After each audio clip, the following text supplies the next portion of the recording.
Gentlemen, what a season it's been. The meltdown over the last few kind of days has been quite hilarious to watch unfold. We will touch on that as the stream goes on for sure, but we're just making sure everything's working early doors. Audio should be good, everything else should be pretty much as needed. Yep, okay, right, let's get this a test then. Hopefully, for the last time this season, we should be live. Yes, what's good? The frames are working. Let's go.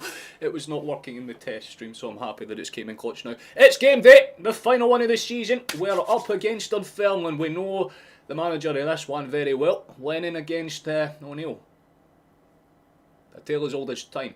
It's also a very, very common final. I mean, if anyone watches a guy on YouTube, another one for Paul, I was watching his, like, you know, every cup final that we've been in since the Centurion season in '88. We've played Dunfermline a fair few fucking times somehow. I don't know why they always tend to be in the final against us, but they always tend to be in the final against us. More importantly, they always tend to lose. So the saying the day would be quite nice. Nice to see you all anyway. We always shout the first few that are in chat, so let's say hello to you. It's nice to see you as always, guys. Hope you're enjoying yourself. Hope you're pretty much just taking it as easy as you can be. I know you weren't doing too good in the last stream, so hope you're enjoying yourself a wee bit more this time round. Nice to see you as well, Pedro, as always, my guy. Another exciting day for Celtic. I think you're a bit calmer than last Saturday. I think we're all going to be a bit calmer than last Saturday.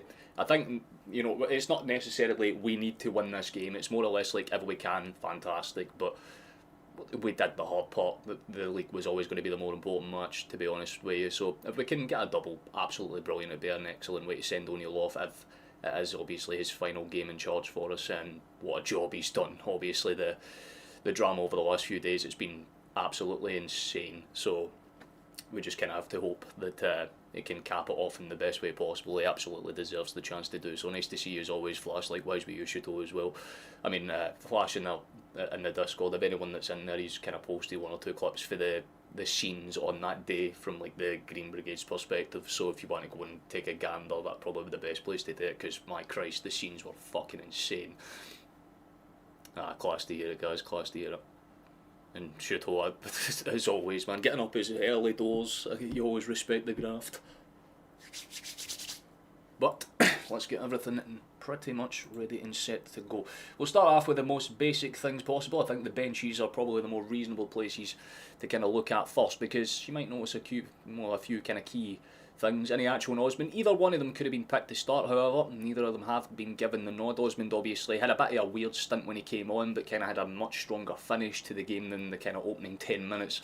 You'd say it was very lacklustre, honestly, but hey, a goal and an assist is never a bad thing, so if he can come off the bench and do something similar today, that would be absolutely world class. But obviously we have players like McCowan who can always be useful, Sriracha, who were actively in talks with potentially signing full time.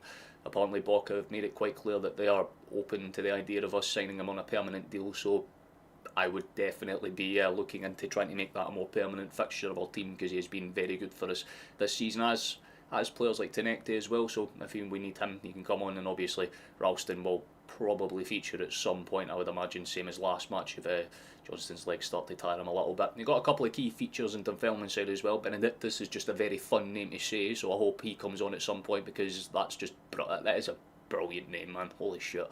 But they do have a couple of reasonable players. You might recognise Chris Kane, the former St Johnston man. He's a pretty reasonable threat if he can get into the kind of target area that he's known for anyway. Josh Cooper, another kind of potential threat as well. Chris Hamilton, I'd say probably, at least from the moments I've seen of him, looks a wee bit of a player at times, so it's an interesting one to see if he comes on and does anything either. But again, the starting lineup's the one that we pretty much have to go with. So we'll start with Dunfermline, because I guess that makes sense.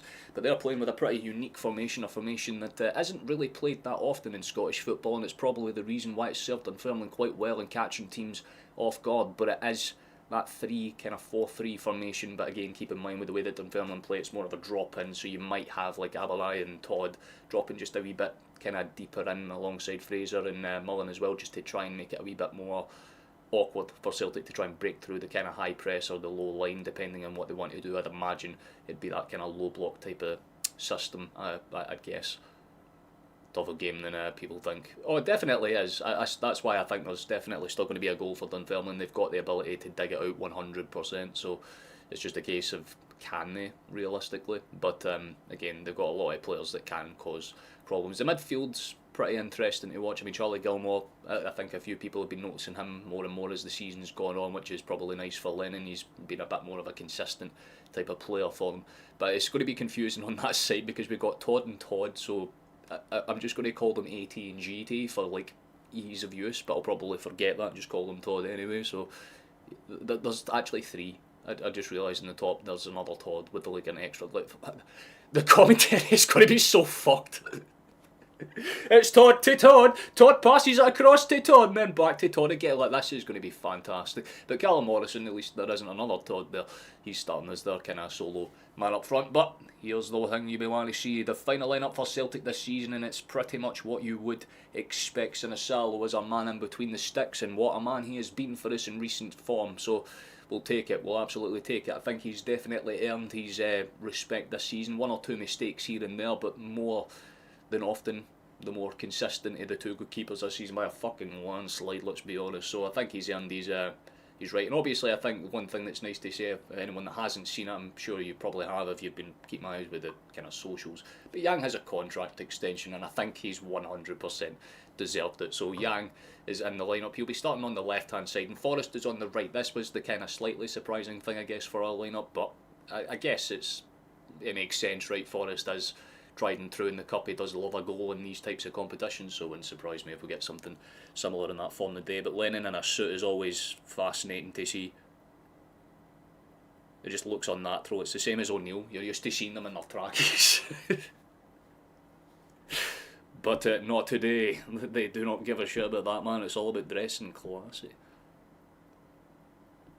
Got to give him credit where it's due, man. This is going to be an interesting game to see how it plays out for sure, man. It's definitely a good atmosphere. The tifo for Celtic's end's lovely. I mean, Dunfermline's fans have shown up with a fine voice as well, actually, to be fair to them. They're not here just to make up the numbers, you can definitely tell that much. And honestly, I respect it, man. They're going to try and make it as fierce as they... Oh, the wee kid just shot himself when the fucking fireworks went off. That's his son. Celtic should win by at least 3 clear goals. Yeah, the same way that we should have won the league by about 15 clear points at the start of the season, and then look what happened, guys. Things can go wrong, football can be unpredictable. Dunfermline, yeah, sure, they might be the underdogs, but it doesn't make them a particularly weaker opponent. They're a very strong side, they've upsetted some very good quality teams to get to this position, so by all accounts, they're not going to be an easy team. They might start fast or they might end the game in a good way, but I think Celtic have the more quality throughout the team to get the job done. But it'd be a very disrespectful thing to say that Dunfermline are out of this before it's even begun. They'll definitely hold themselves firm, but the tifos are banging flash. You're spot on, man. It's absolutely beautiful day for football, cannot argue with it. A crisp 18 degrees, which for Scotland is basically as good as you can probably fucking get.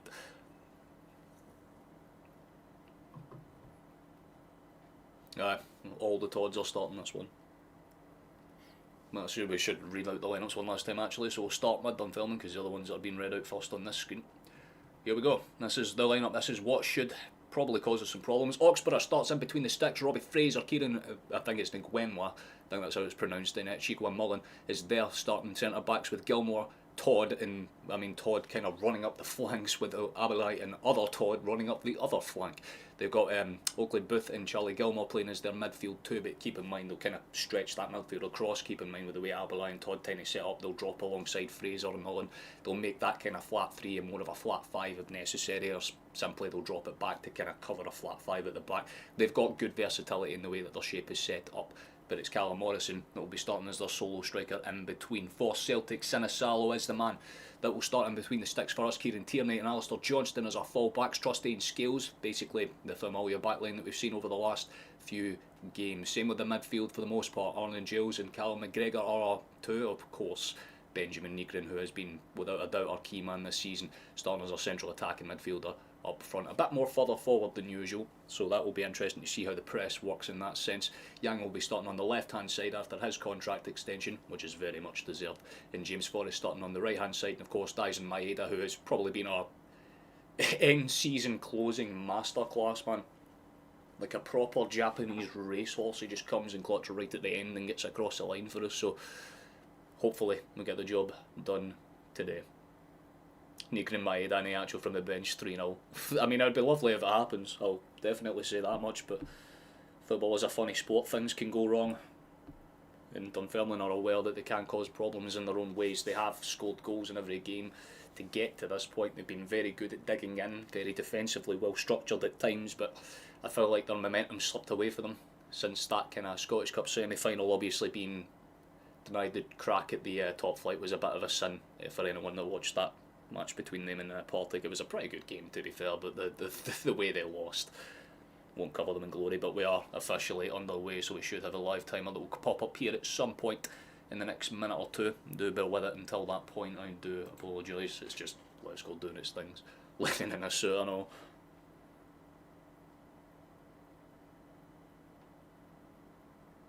But it's Dunfermline in that vibrant red, almost looking like Aberdeen from a distance, but I can assure you they're probably a lot better, to be honest. But Celtic are playing in the classic green and white hoops. Let's see if we can start fast and get the job done. We'll try and move it forward, give us a refresh and see if it wants to work with us a little bit better on it. Oh man, it's even delayed on this end. I can assure you we are underway. It's just doing that thing, I suppose. Absolutely incredible. Worst comes to worst, I'll blow up Sofa score or something if it doesn't update in the next few minutes or so. Sometimes takes an extra minute or so to update. That's a good pass out to Tierney actually. We could start fast if we can shovel up the line. It's a good little taking touch from Yang. He's got space to play it into and takes it very nicely. Actually opens up some good running options for Johnston and Forrest down that far side, and that's exactly what's going to happen. Forrest is hugging the byline, does his bit. Not too bad to get it into the box. Actually really good run from that flank, but Dunfermline do pretty well to actually tame the header down. And just want a good game. Fully neutrals will be pretty in. Well, that's actually a really good keep in for Dunfermline. They can go forward with this if they get it to the byline. They do. Nice little play inside. They're going. This is the thing about the way that they play with that midfield four that can kind of operate. There we go. The timer's updated there. It's a little pass back to Scales. Sinisalo pretty much operating as an extra centre back out the edge of his box, but calm enough pass to get any space nevertheless. That's a good little taking touch actually. If we can move it faster, that would be ideal. Again, Dunfermline will play very close to Celtic. They won't try and give them as much space as people would usually predict, so Celtic will have to do a lot of off the ball running and movement to keep them occupied. I don't know if that'll be a throw-in for us, or I think it is for us. We'll take that. It's a good throw-in actually. Gets a little bit of luck to get any space, and the touch to the side isn't exactly ideal either, but Celtic do retain the ball, and a bit of miscommunication between Stales and Trusty, so Sinisalo will step forward and grab that one instead. Fair enough.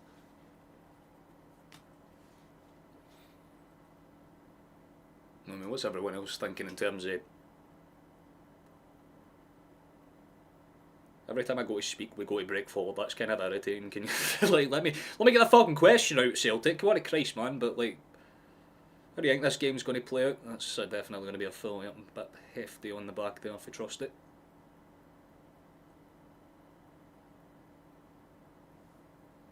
No arguments in that sense.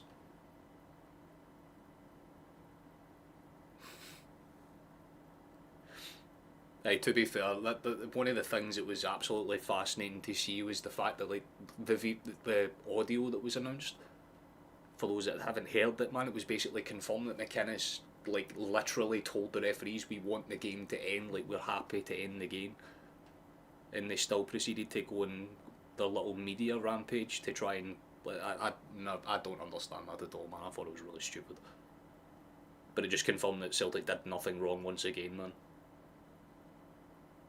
Hilarious. That's all I can really say.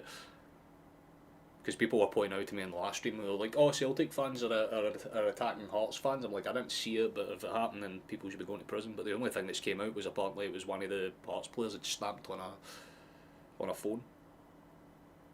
There was no physical altercations, just abuse, like shouting abuse, which I still obviously charged them if it was really bad, but apparently the only thing was said was along the line of a colour, orange to be specific, apparently. So again, I don't know the specifics.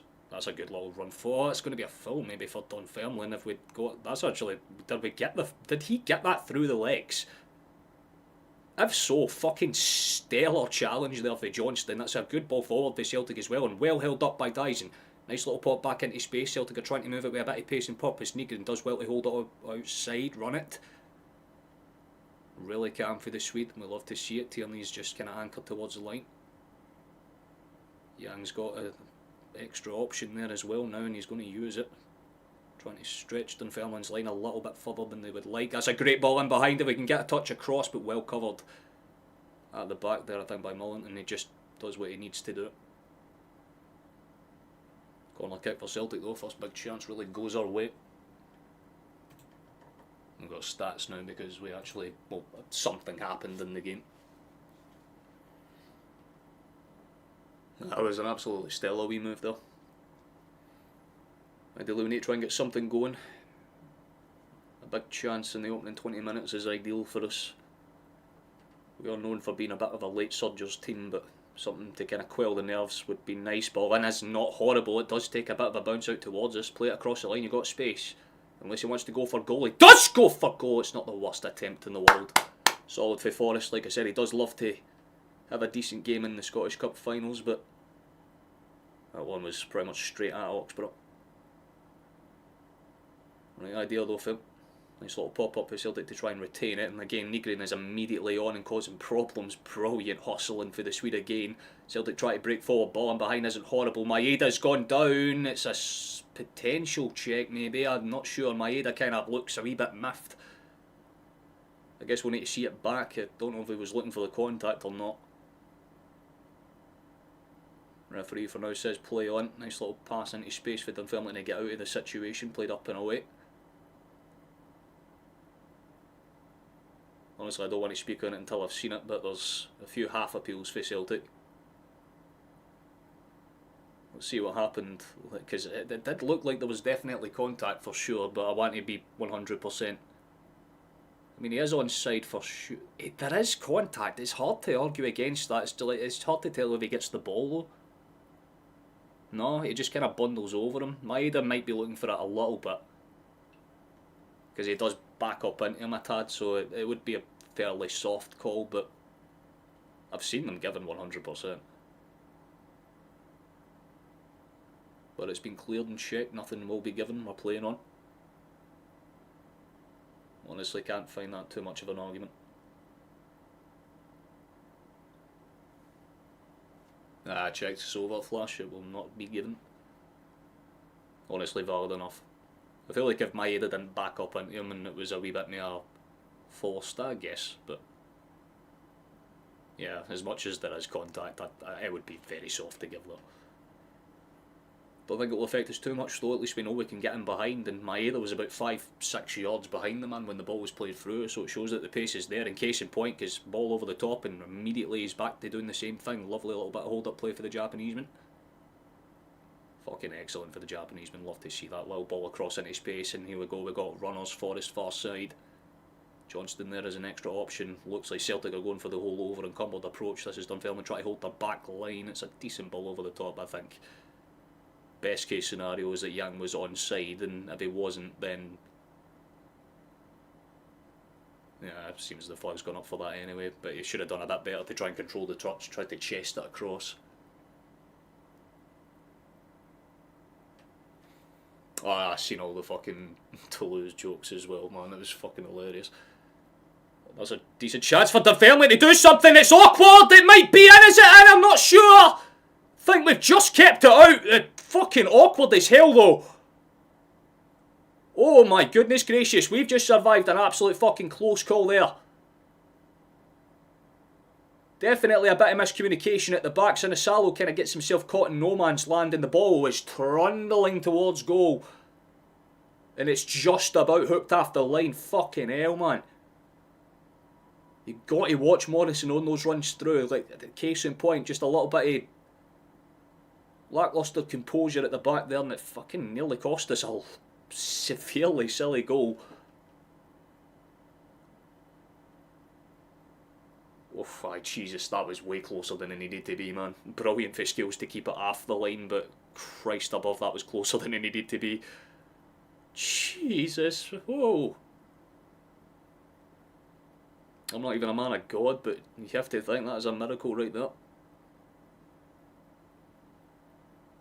You can tell that it keeps cutting back to sort of, you want to see this back, because it's just a little bit silly, right? Like, Trusty again, like, this is what I'm talking about with the whole, doesn't he really do shit right? Like, Johnston's there as well, he gets forced into the centre-back position and he loses the bounce over the top.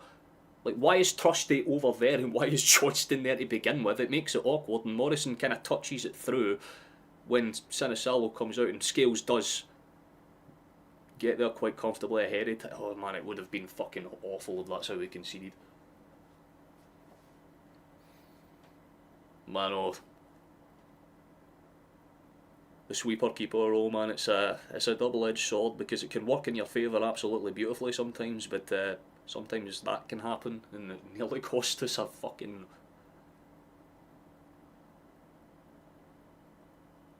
really embarrassing goal, to be quite frankly honest. But the positioning was definitely at fault there. Just a wee bit of communication between Trusty and Johnston would have been a bit more appreciated. You are the centre back after all. You should be covering those spaces. That's a bit of an awkward press, but Celtic deal with it comfortably enough. Skills. Solid. That's very calm.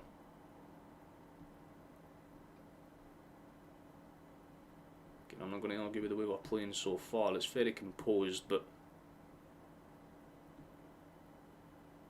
the second that Dunfermline try to edge into a final third, it's like you kind of have to raise your eyebrow a bit. Once we're in their final third, we're playing absolutely beautifully, and there's a good pass through Forrest. Lovely ball into space. This could be dangerous. Nice little cut back. It's deflected out from Dunfermline, doing what they need to do again. There's another awkward ball into space. It could be something. Corner kick maybe, and well held up actually in the end. Johnston tried his best to kind of funnel into that area, but it didn't necessarily quite work out.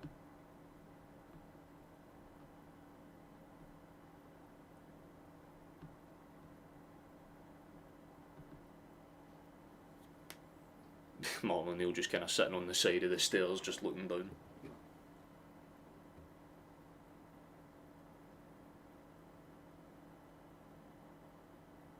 Wait, he's not in a suit anymore. But did Lennon literally just put a suit on to walk out and then take... When did he even change? What the fuck? I just realised out of the corner of my eye, like the cut across it. Like, even O'Neill, he's back in his track. Did they literally put suits on for the vibe? I love that so much. They're like, fuck this man, it's too warm. Tracky's back on, there now. Yes, that is peak Scottish. That's peak Scottish football right there.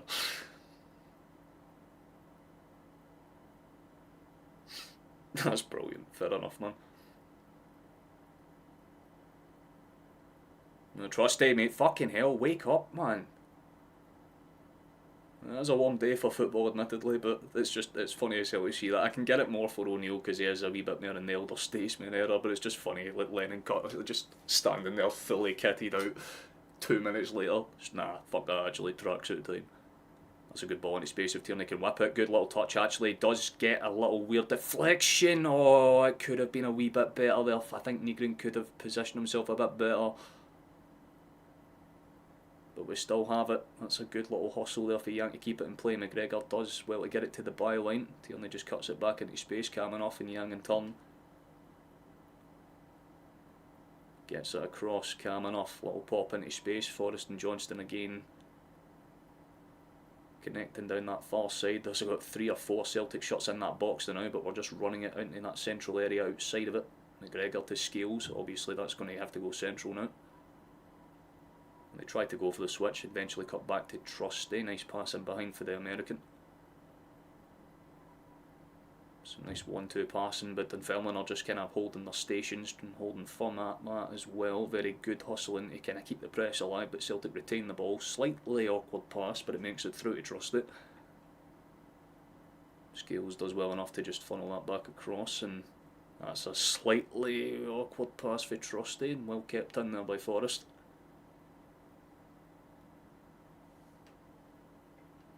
First goal is always crucial in these types of games. I mean, cup matches are awkward because they're cup matches, they're one half. You don't need to sit back on your laurels if you're Dunfermline. If it's like a league match and it's 0-0 in the 80th minute, you'd expect a team like Dunfermline to try and play for a draw, but in the cup you can't do that, so they just go for blood anyway.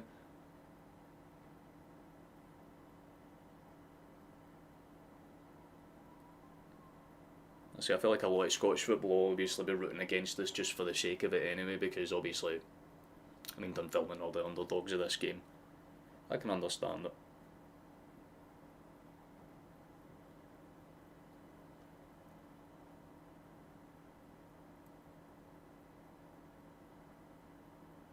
Oh, that's a good press there. That was a nice calm pass back for Todd, but I'm going to just try and be forced to send this long because of Celtic's press, and that's exactly what happens. It will just end up in Sinisalo's hands. Calm enough, big fella, things you love to see. At least we're trying to up the ante. A lot of runners in behind, but no one is playing in the pass. Aye, you're spot on, my guy. I was kind of mentioning it earlier on with Nygren's movement. He's doing a lot to try and open up runners. Again, Tierney's there on overlap and trying to cause problems. Young's actually done very well to get to that byline and he's just holding up, but no one's trying to fire it in. Tierney does eventually, but it's just way too overhit. Like, that's the problem right there. Great idea with the attack, but just maybe not the execution that's necessarily needed in those types of moments. Nice little hold-up play for Droste, but I think that was still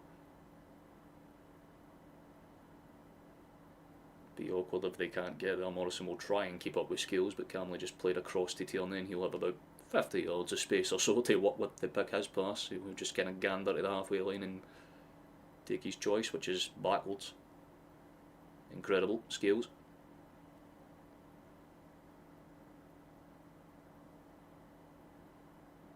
Nice little ball in behind here again. Forrest is going to have a pretty good first touch because he'll be under pressure here. Uses it to cut it back. Nice little ball in his space. Johnston does well to kind of hold up his man. Nice little movement for Celtic. Nygren does well again. Like I said, his hold up play has been very good. Played across the line. There might be a shot from range, there is, but it's got on the boot of one of the Dunfermline midfielders and just kind of casually bounces out. I've got to say, there's a few players that look up for it. On both sides, right? Morrison's doing alright with the hold up in his sense. That's a poor touch for Tierney. That's going to be a throw in for them instead. Tierney's got a bit of ferocity about him. He's trying to get involved. Young's had a few decent cuts in behind, trying to cause problems, but again, it's always that end product for us.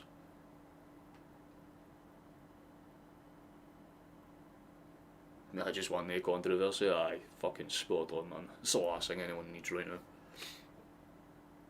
It's just funny watching the way that it all kind of unfolded over the week, because everyone was like, Celtic have rigged the league, it's all corrupt, and then like as things came out one after another, you're like, actually it's been confirmed that the game was ended. Oh, actually it's been confirmed that nobody was actually physically attacked.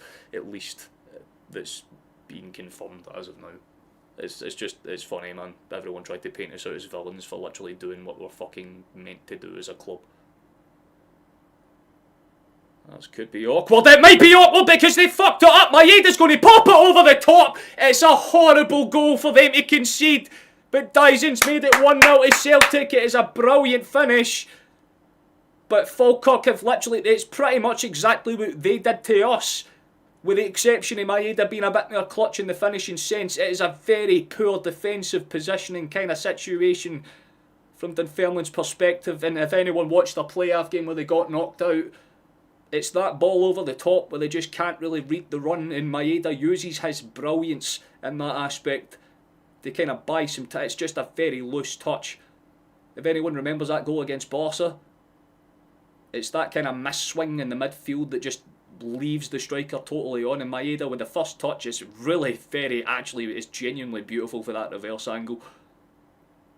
Johnston sends it forward. It's a lovely scything pass. It kind of curls away, and that's why the miss-swing's there, and Maeda just pops it up over Oxborough. No real chance for the keeper to do much because he's caught in no man's land. He thought his defender was going to deal with that pretty comfortably, and honestly he should have, but Celtic have popped it over the top of the keeper, and we've got that early goal that we needed. 1-0.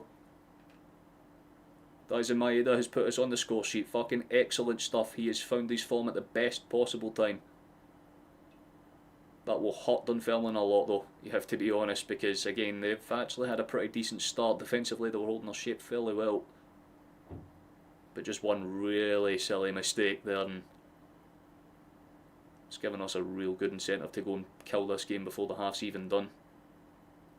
Could have a beautiful Sunday situation. And to be fair, it is very Sunday. Oh, actually, I mean, it is very sunny. We could have a Hampden in the sun situation unfolding here.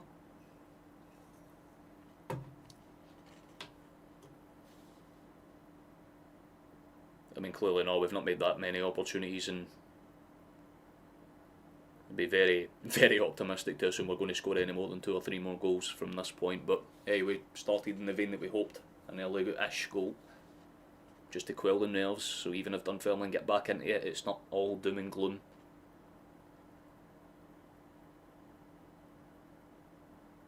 I think the one theme in this game so far is just a wee bit of defensive composure is lacking.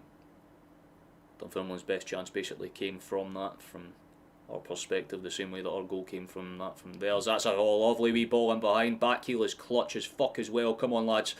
Oh, it's a bit of an awkward one for Negrin, but it's still awkward and in a dangerous area. Negrin tries to cut it across. Good deflective little touch there, and they deal with it just about. Sent forward, nice little hustle there. Again, Celtic are just immediately on the press. It's giving them zero time to do anything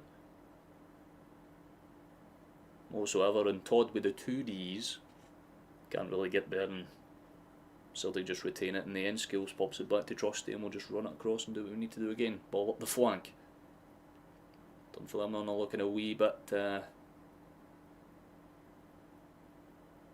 shook, to be fully honest.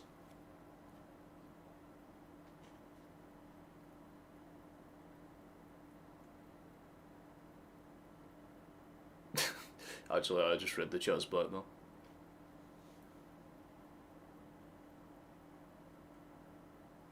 Wait, what's that comment there? I just missed that one. Celtic will win the Champions League. Sure, no.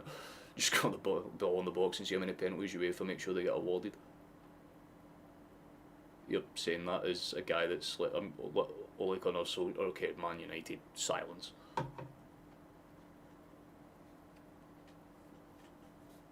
The only reason your club's relevant is because of a guy for the Scottish leagues, so whatever you say, bro. That's awkward again. Oh, that could have been awkward actually. Young did actually force a decent chance there, but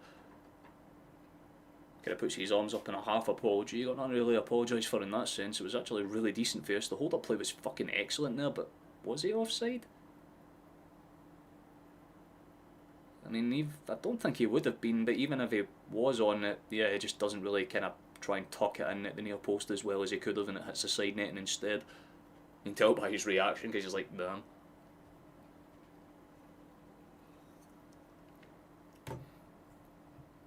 Oh, Christ. Thank you very much, Grotels. That's kind of you, my guy. $20, man, that's fucking insane. What a season. Thanks for all the commentary, Zach. That's genuinely really nice of you, my guy. You did not need to do that at all. So thank you, that's very kind. It's a decent ball in behind. Oh shit, hold on. There might be a half chance for Dunfermline if Tierney doesn't dig this out. He does well enough there.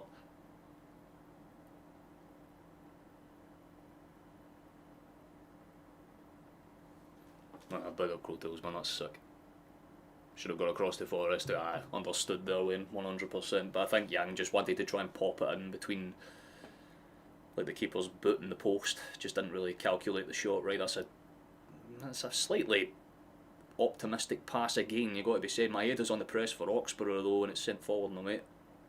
Not dealt with, headed up and popped into that dangerous area again. Lovely fucking touch for Johnston, but really good hustling for Dunfermline again. Like, they can't really say they've been playing horrible. That back heel touch was fucking class. Like, when like that was fucking stunningly beautiful. That was fair enough, man. For a big defender like that to take a wee calculated like fucking ballerina backspin touch, fair enough. Even if it's against my team, I can commend good play. That's lovely little movement from us though to kind of respond to it. Yang shimmies it back into the midfield, and Trusty's more or less a centre mid now. That's how deep the Dunfermline line is into their own half. There could be a long cross coming in here, but again, Celtic have tons of options. We can go backwards, side. Nobody's really getting marked. Dunfermline are just keeping the zones marked instead, and that could be awkward because there's a lot of space there, and Yang tries to get the ball in, but it takes a deflection straight off the one of the Todds anyway. I can't recognise them just on visual, one of them, but it's deflected out and away. Lennon will get them boys up next year. I think if he gets like another season or two, like more structural investment, especially around the youth players that he's got, or at least the younger ones I should say, then he definitely has potential to do some damage. I think he got a little bit unlucky against Partick, but it's hard to argue that Partick didn't deserve to win over those two legs. That's an awkward ball into the box, but again, Dunfermline do have a couple of physical bodies that are good at hustling them away. I think it was that game against Aberdeen in particular, if I remember right, that they were really good at doing this. That was a lovely touch for Maeda, but the second one's just a bit lacking. Can't fault a big man, the idea was nice. This is a Maeda we've been missing for the first like 3-4 months of the season, man. If he'd been playing like he has over the past month for the whole season, he would genuinely have been easily the best player by a mile. I was watching the last 50 minutes of the game last week in Fort Mill and went, oh fucking mate, you in Fort William of all places, that's brilliant, man. That's actually sick. Literally pretty much right, well not necessarily right beside enemy territory, but like in that kind of rural no man's land. Oh man, that was class. Genuinely, like the last 15 minutes of last week, it was stress. But we played absolutely beautiful. Youngs might actually get there. Well, he did, in fairness to him, but the cross was a bit shit. I'm just going to, yeah, it was shit. I know that he's not naturally, you know, inclined to get it across on his left foot. I can understand that he's been asked to do a bit more. This is the thing that confused me about O'Neill's selection today, because I thought, Yang should have been probably started on the right hand side. You could have played Tenecti on the left ideally, or you could have honestly started Osman. Maybe Aniacho. I mean, oh fucking hell, Lennon's raging. He ain't too pleased. A little upsetty spaghetti, as they say. That's a little awkward actually, fucking hell, boys. Get there, nice. There we go, closed down in the end, but Trusty just kind of let him dance onto him a bit. And oh, there's another lovely back heel touch. Unfortunately for Arnold, it doesn't necessarily work out. Oh, can't touch in the midfield there, go. No, is that us? It should be us, yeah. Good spot for the linesman there.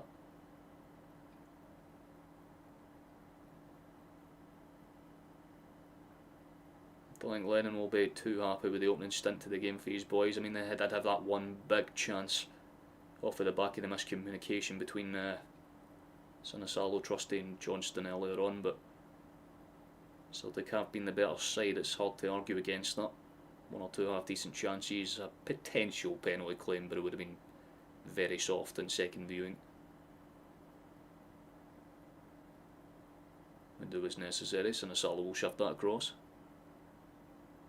I just don't like how high out he's playing. Like, if we lose that ball and he's like 30-40 yards for goal, we are kind of fucked. Young tries to keep that. I think that was over the line anyway. Yep, it's been held up for a throw. Oh, mate, that's brilliant. Fort William is an absolutely stunning place, man.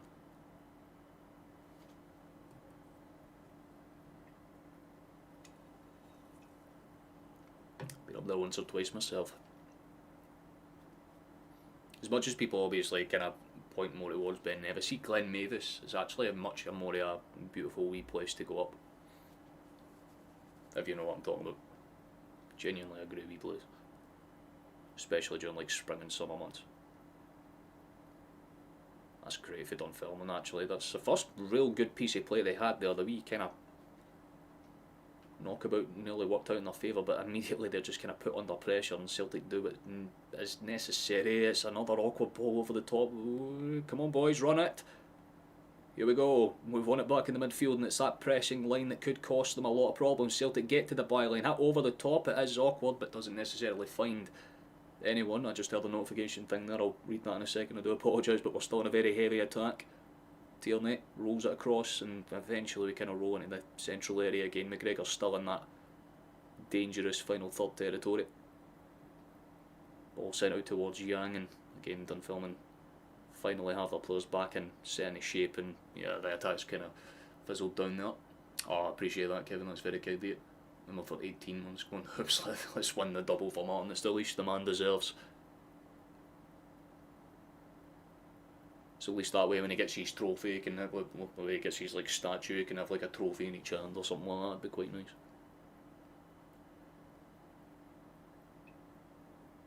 Oh, that's a great ball into space. Lovely ball across as well. Can we run this one? Come on, boys, get in. That's great for Tierney into that danger area. But again, Dunfermline positionally do just enough to get it away. Kind of clutching at straws a little bit at times, but they're doing it with a bit of grit that you have to respect. Nobody was expecting them to be the better side in terms of quality, but they are digging their heels in. You're maybe expecting a bit more for them in terms of attack and play, but besides that, that defensive grit that's got them to this final has definitely been on display so far.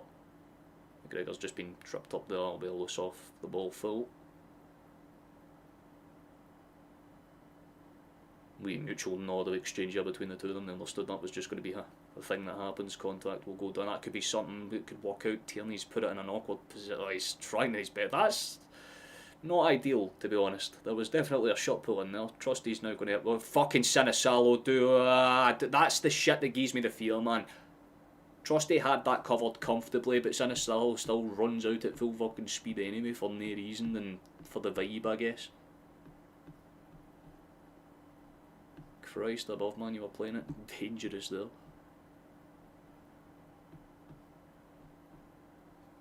Scales again, nice. And again played out towards Yang. We're going down that left hand side a lot. This is another, that's a much better ball though, and again the ball across is just a wee bit lacking.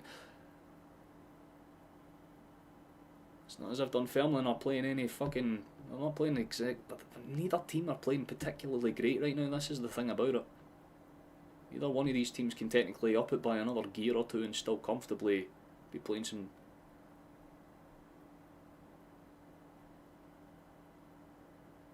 higher lines. Like, fucking hell, at the very least you could play with a higher line of your Celtic here. I mean, Dunfermline are at best pressing at the halfway line.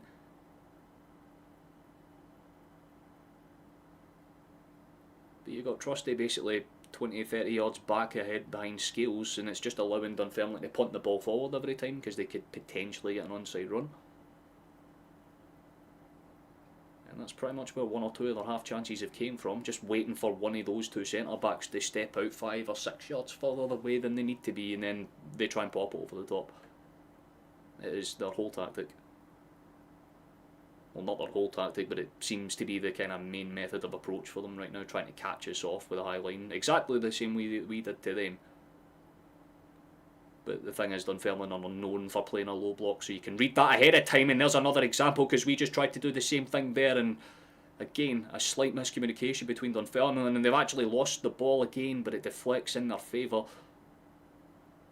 You had Nygren, and I think it was Yang that was kind of over-circling to try and get him behind to cause a problem there, but didn't work out that time.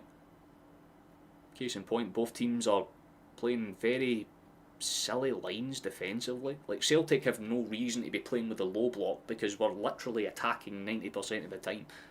So Trusty and Scales need to step forward 2 or 3 yards but be on the same fucking wavelength when they do it, so that it isn't a pure weird diagonal line and it's more of a straight one.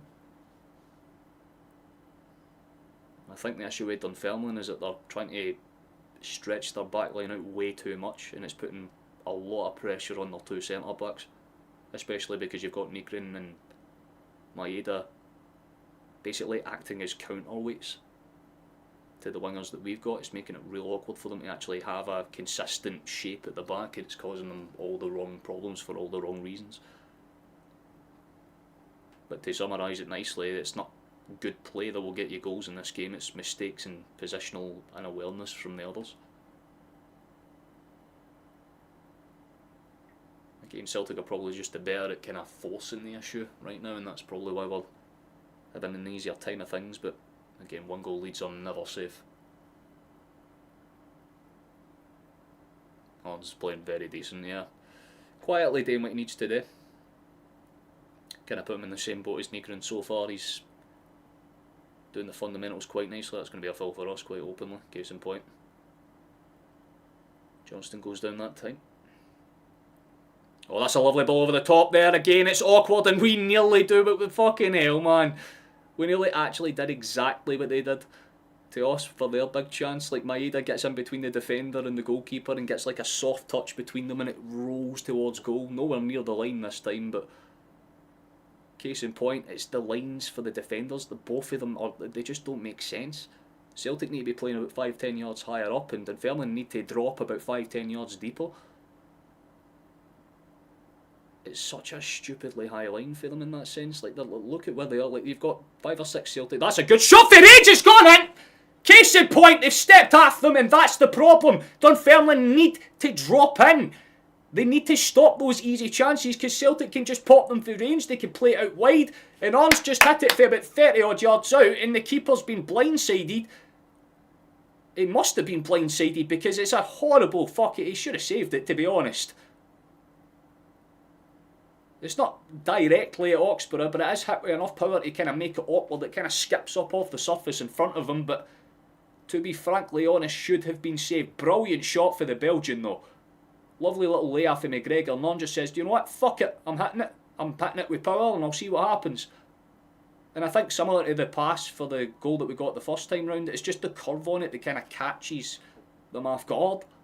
It's a very simple finish in the end. I don't honestly know what Oxford is really doing there. He just kind of realises I can't do shit here and it's going in. It's a lovely fucking finish, man. That again, the reverse angle, the power on that is lovely. I think it's just the sheer shithousery to try it for that range. Because we've been trying to work it into the box every fucking time. It's just on for once is like, why don't we just shoot? And there's your answer to what happens sometimes. We've seen so many Celtic goals that we've conceded this season be exactly like that. We just went and done exactly what we've needed to do that. It is now 2 apiece. Well, 2, no, I should say this is pretty much just the piece of the resistance. That's game over, most likely. I mean, you can say for 1-0 down, Dunfermline can fight back and get in there, but for 2, it's a much different task. And it's actually a really good ball forward. Great touch for Yang. He could kill this game here. Played out to Tierney. Whipped across, and he honestly, I mean, Yang should have played it through for Negrin a bit earlier on, or even Maeda probably if he was onside. I honestly don't know. Camera angle makes it a bit awkward to tell with full confidence, but we really could have actually just killed that game there.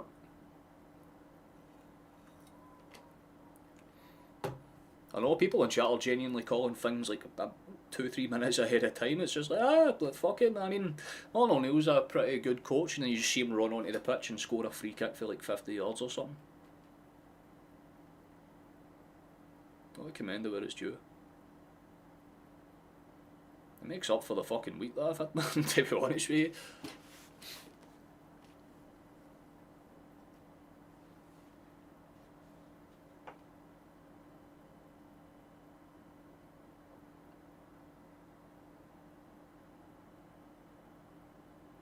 I should clarify that, by the way. I do apologise if I do seem a bit more like run down than usual, but I'm still kind of recovering from a wee stint in this. A wee stint in the hospital. That's a good little fucking move. Run it, run it, fast. Oh, don't go backwards there. Come on, lads. That was a big chance for us to get the ball in behind the game, but we cut it back into space, and it's allowed Dunfermline to set their shape. Again, I respect that. I get that you don't want to just take the gander, but Dunfermline are clearly kind of cracking under the pressure. You want to kind of put the boot down on the throat. Negrin, nice ball into space. That's got to be a foul. Oh, okay, a little bit off the ball stuff there. Arm doesn't seem too happy. Gets up to kind of confront him and walks over, asking why you just done that. Then nearly got stood on. And the referee that definitely wears Stone Island when he's not wearing his referee uniform for sure, man. What the fuck's that stance? But Gilmore is officially in the books. Not Billy, Charlotte.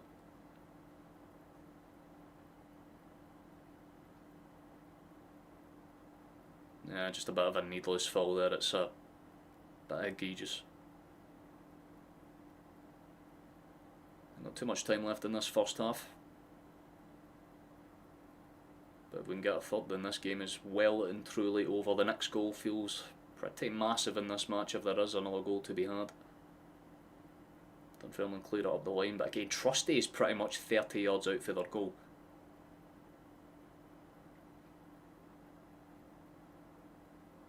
Case in point, we start pushing them further forward, and Dunfermline can't do shit. Like, Scales and Trusty are pretty much on the halfway line at all times.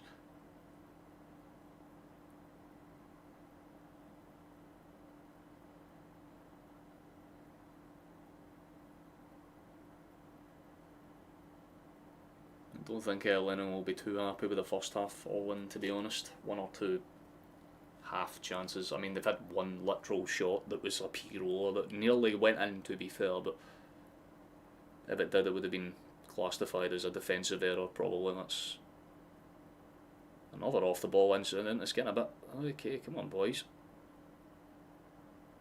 Dunfermline are getting a wee bit nippy there. Trusty just trying to have a word or two, but referee quickly separates it, and smartly so. Better to prevent the inevitable though.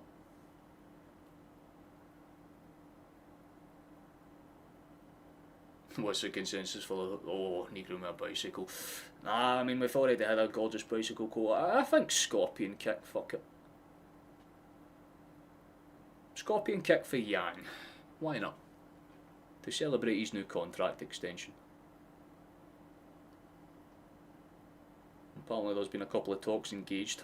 For anyone that isn't up to date with the rumours and you want a quick rundown, well, there's a slight break in play for Celtic being on a constant high press. We've open talks to basically try and get Sriracha on a more permanent deal, and Boca have made it clear that they're open to selling him. Seems that Sriracha's agent's quite happy with how his career's kind of playing out here so far, and Sriracha wants to stay, so there's a lot of positives in that sense. Looks like we might have a potential deal in that sense. Hold on, Young's coming forward here. Lovely little layoff, and there might be another whip cross. It's a... Tierney's reaction says it all. It was a horrible pitch-up cross. It just kind of stamped into the ground and it softly bounced up.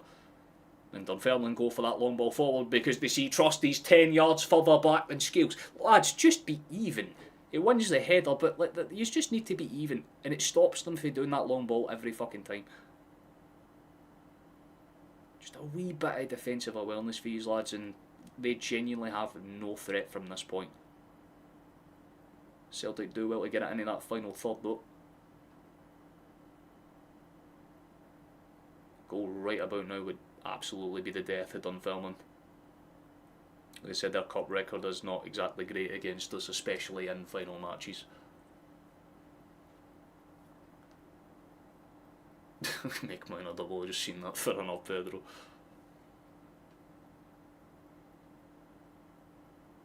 Getting drunk for a double.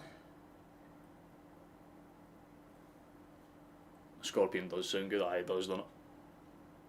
Is he on? I think Negron's on side there. I don't know why Dunfermline tried to slow the play down. They were half appealing, but yeah, eventually they kind of switch on. Celtic won the ball back anyway in the halfway line, or pretty much the halfway line anyway. Trusty gets it laid off to him. Then we can try and reposition ourselves to go again. Let's go, boys. Run it one more time. Ball into space. Lovely. Can. McGregor isn't about the same level as Johnston right now in terms of like where he's playing. Like yeah, see, this is better. Like, this is what I'm talking about. We push up to the halfway line. Trusty and Scales are in line with each other, so it stops them doing that shitty ball over the top. You just keep the lines relatively straight faced. Don't like drag yourself 10-15 yards away from each other, and life is good. You've got options. Yeah, there we go. Like there, then it stops Dunfermline's entire fucking press and long ball approach. Simple tactical change, and boom, it's basically killed all their rhythmic momentum going forward.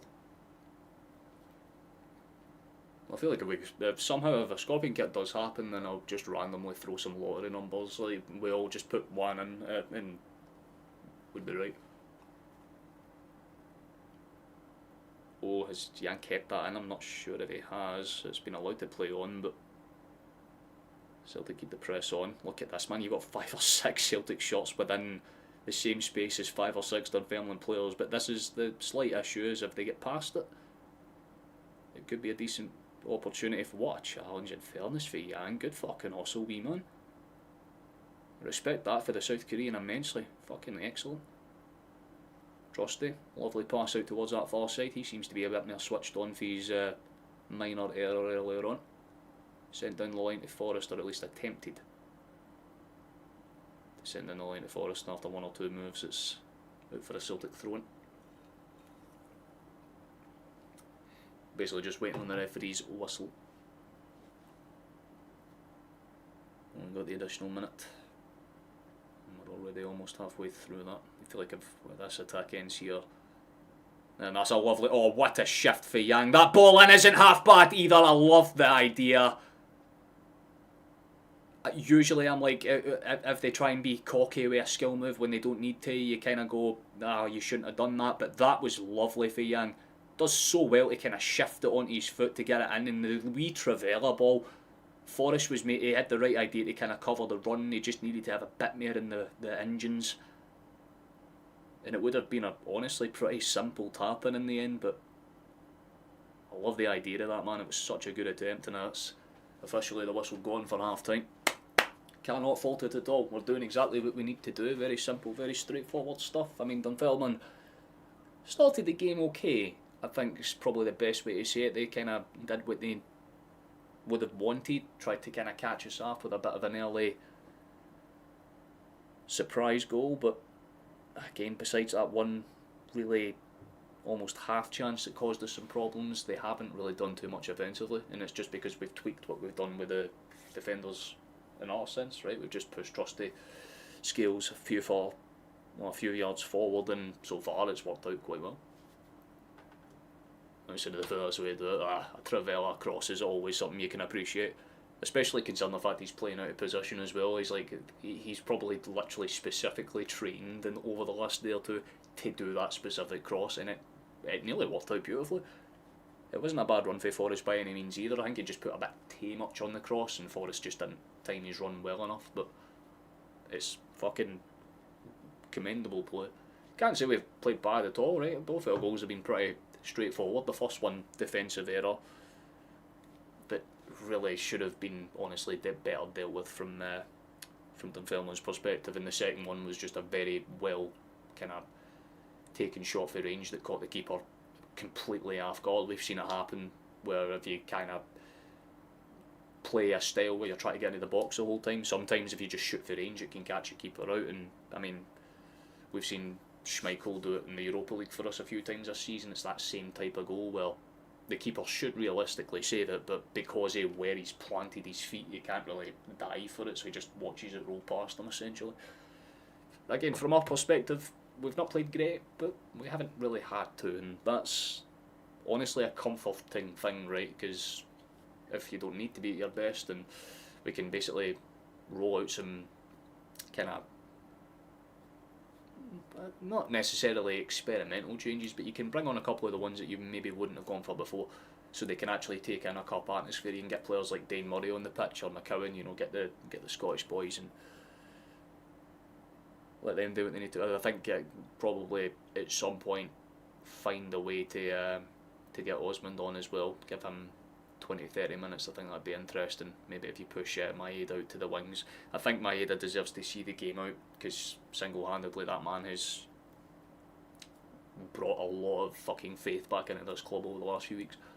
And his opening goal was lovely too. He's definitely been switched on. It's just, again, Dunfermline play with such a deep line right now that he's not really useful for them behind the runs, especially when they try and step out. That's why they've got why we've got like Nygren in Forest and pretty much Tierney as well, actually, now that I think about it, doing all the overlaps, while Maeda and Yang are more or less like the anchor points, where they're not doing as much movement, but when they do, it's basically straight run at full speed and get to the byline. And more often than not, it's worked out. We've had 1 or 2 really good balls in behind that could have been dangerous and might have scored for one. So let's not have a St Mirren second half. Oh fuck me, it'd be impossible to this point. Right, like St Mirren, even in that game, like they were still somewhat there in the first half. Dunfermline, like I said, besides that half minor chance, that was more or less just because of our defensive incompetence. It's not as if they've done anything of note, which is honestly a tad disappointing. Like you feel like after all of the, do you want to know what it's like? See after like a boxer goes through like that kind of systematic run where they have to beat all of the top boxers and then they become champion and then they need to face like the 10th ranked fighter.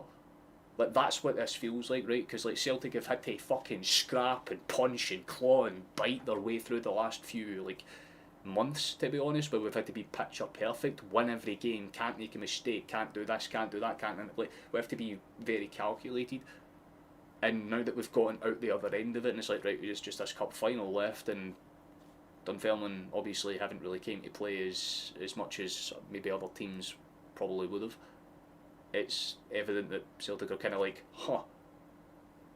he's down after one punch, what the fuck did I do here? And you know, like you're just kind of like, oh, right, is this it? Like, damn.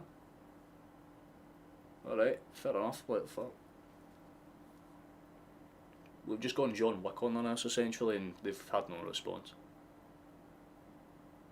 Any actual must come on. I like to see the Oaks get 15 minutes. Any actual, yeah, I can see a case for that, but I think Maeda deserves it just a tiny bit more to stay on. Unless, of course, obviously they take Forrest and Yang off. They could push Maeda out left or something, and maybe any actual out right, because technically he can play as a winger if necessary. Not a bad idea at all, Pedro. Let's see you take it all. The double again, it's fucking, I mean, if we throw it away for here, then fair enough, you know what I mean? Like, honestly, with the way that this season's gone, it would not surprise me, but as things stand, I'm pretty content with what we've managed to do so far. Nice to see you though, brother, hope you're enjoying yourself. And it's just surprising because both of the goals were very, not necessarily preventable, but they were just very unexpected. Or just cracking it for 30 yards for the fucking vine. Love to see it, and then Maeda just taking advantage of that kind of poor clearance, or poor clearance attempt for the Dunfermline boy at the back. He just didn't.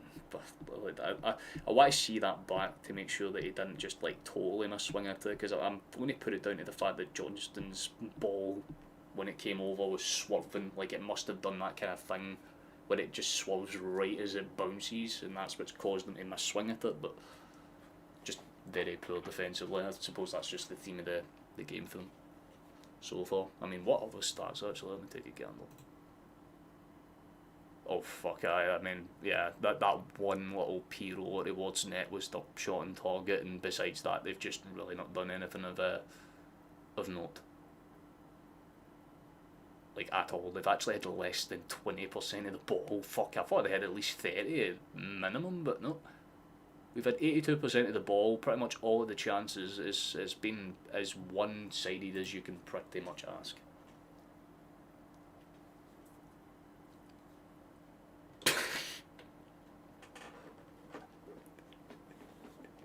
Do you know, see, to be honest with you, see, I guarantee you that's that. If that ever actually happened, you'd be convinced you're living in a simulation, wouldn't you? 100%. And to be fair, like, we've had people in chat say things and then they've happened, so if that happens, that the fucking hell, man, it's full circle.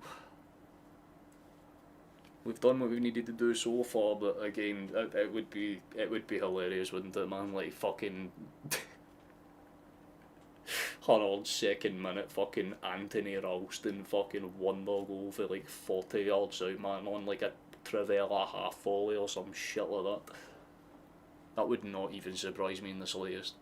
I mean, you think Dunfermline will definitely come out with something a bit more in the second half. That would be the minimum, right? Like, if they just play the same way, that's disappointing as fuck for their fans. Like, if you're a Dunfermline fan, you're just raging, like, what the fuck, all that great play to get to the final, and then you just kind of fall at the final hurdle. That's, for their perspective. Been away a bit bittersweet. Oh shit, man. I've seen that there was a lot of, there was a really bad fucking storm that was sweeping through the kind of northern part of America. no, a couple of really bad storms in I think it was Oklahoma. There was an F4 or something that was like last week. I was seeing some of the videos on it. Like, fucking hell, man. Hope yous are safe out there. I know yous get, they're not necessarily weaker in Canada. They just don't get as many of them, right? Like yous, what's it called again? Yous do have like a tornado alley of sorts, but it's like near Manitoba, right? Like pretty much like that stretch between like Ontario up through to Manitoba.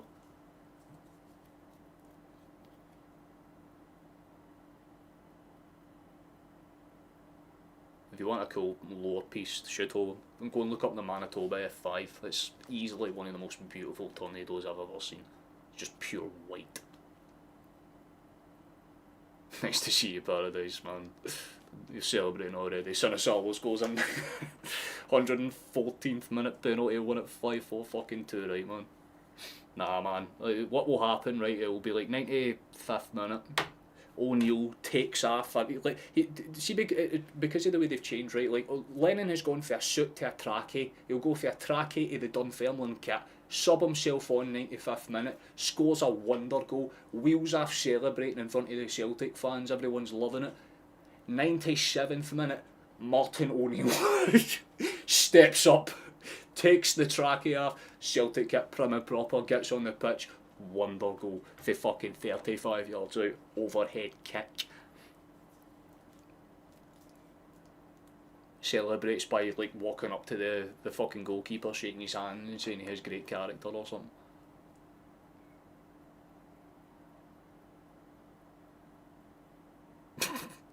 Might be winning 23-0. Slightly optimistic. But we were saying in the first half, like, it could play out like a you know, hand in the sun type day, where we win by a comfortable, very comfortable margin, especially if Dunfermline opt to not wake up at any point.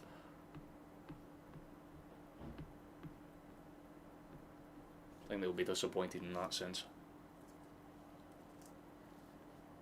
Southwest Ontario. Dude, like, what's the name of the alley though? Like, they have a name for it, because I know like you obviously have Tornado Alley, which is like pretty much like Oklahoma, Arkansas, like that type of area, and then you've got the Dixie Alley, which is like slightly more east, if I remember right. But Canada has their own, and it runs. You're right. Like, it runs through Ontario, up through Manitoba, and into Edmonton. But I can't remember the name of it off the top of my head, and it's pissing me off. Damn. Fuck, I like Tornadoes too. I just can't remember the name of it right now. Oh, that's fuck it. I'm going to search it up later to figure out.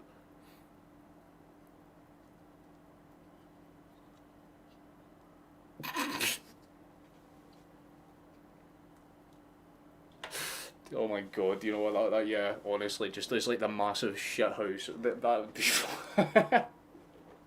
Can you imagine? You just imagine the commentary for it as well. It's like, what's happening here? Oh, Lennon's he's passed it back into his uncle. He just like tells his goalkeeper, see if you get my way, son, I'm gonna fucking flatline you. Proper NFL challenge, takes him out the game, and who runs in behind him, ready to tap it in? Martin motherfucking O'Neill. It's genuinely, man. Keep him. Just talking after the game is like you know, like those post-match conferences. It's like, I thought we gave everything we could. You know, I certainly did. Just O'Neill standing there covered in blood from head to toe. I just needed to remind him that I'm still the GOAT, and everyone's just fucking, oh man, I'd be class. You can shit, staying away. Brilliant. Halfway line deflection.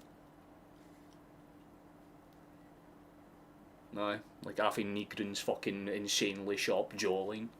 90-degree deflection off the ball, man.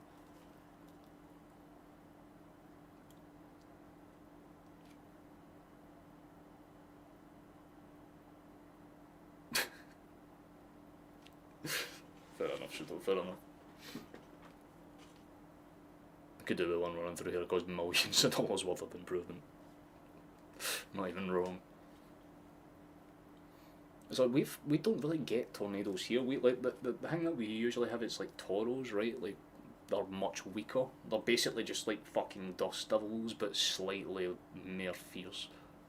But I've only seen one actual spigot sprout, which is like the kind of like where you can visibly see the funnel to the ground, and it was like a toro too. It was like nothing. It was like kind of average wind speeds that you get if you just go out to the fucking coast and stand there.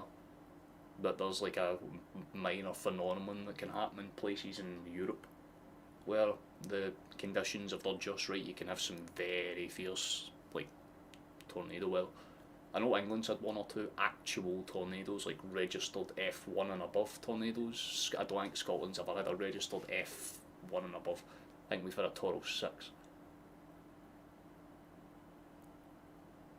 I don't know how we got sidetracked by tornadoes, but I hope anyone that's actually in Canada or America that's in that path or the storms, they're taking care of themselves.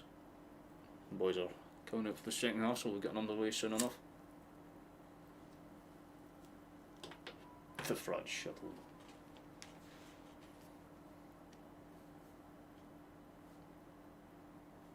Isn't that what Germans just call their toilets?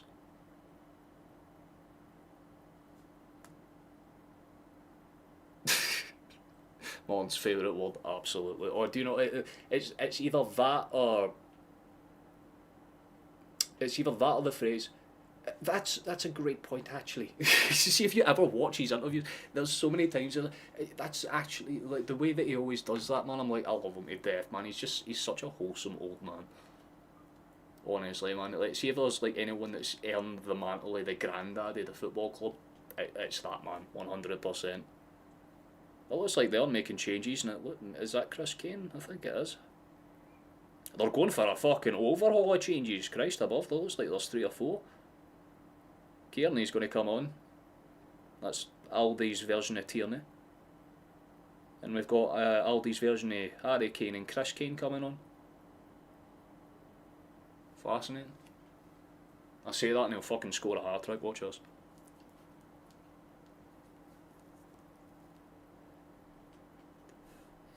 Well, I'm sorry to be disappointing here, but unfortunately Lennon is not in a Dunfermline car. But John Todd is off for Kearney, and I presume that means Morrison's coming off for Kane.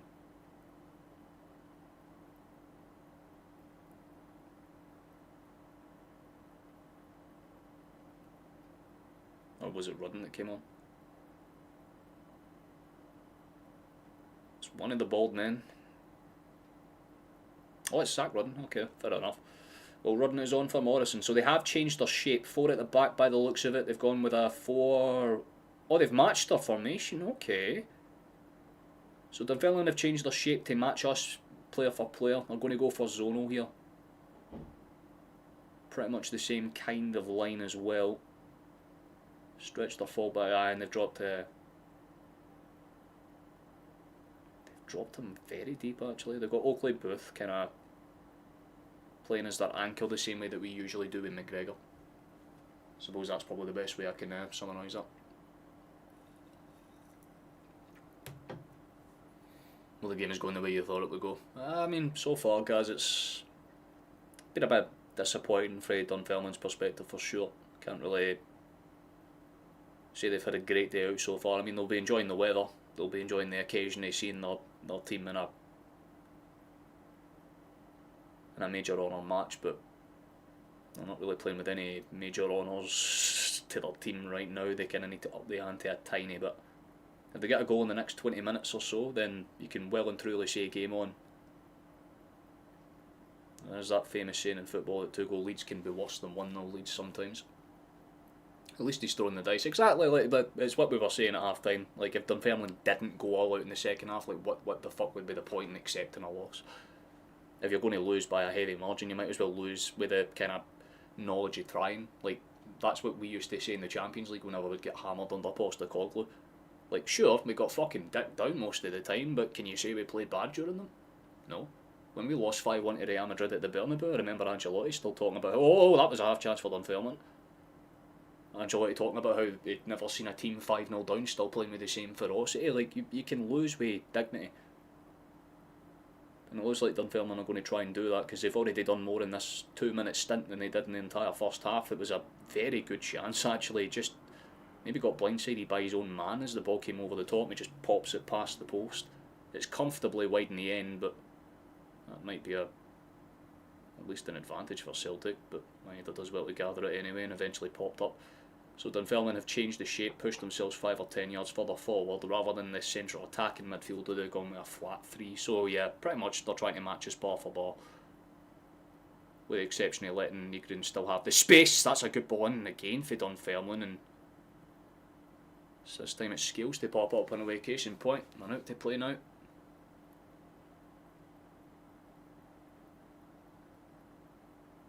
Take your house for the nose, Jesus Christ.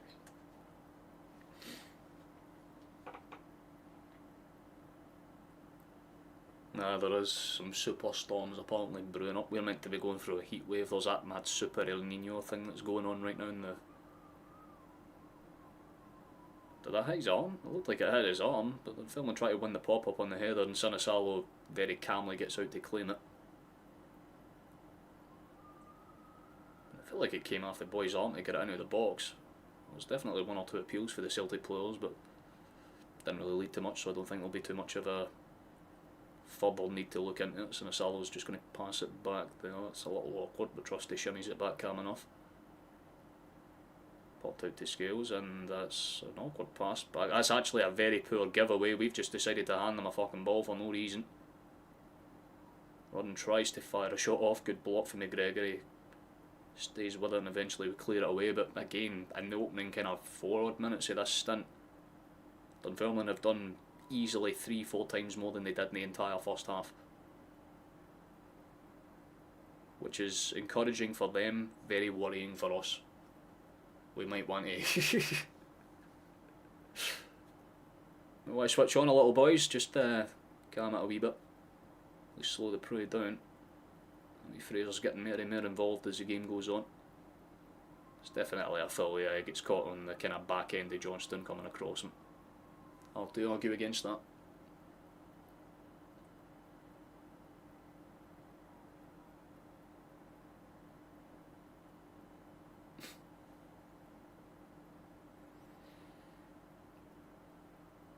And we've got one of the Todds to swing this one in.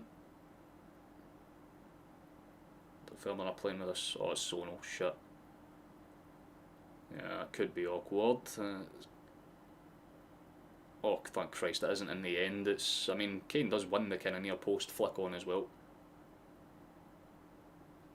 Like I said, the 2 bald men have came on, and clearly the sun shining on their heads has clearly blindsided their defenders to being able to kind of read them a bit easier. Masterclass for O'Neill and Lennon in that sense.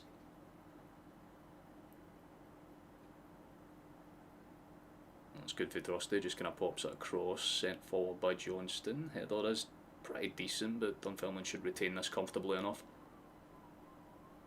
It's a good thing Celtic built up a 2-0 lead, because you feel like if we were 1-0 and Dunfermline were playing like this, you'd be a lot more nervy.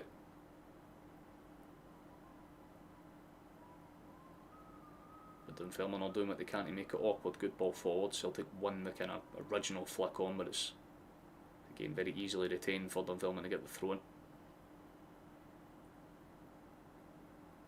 Once again, it's a wee Fraser that's on it to throw in.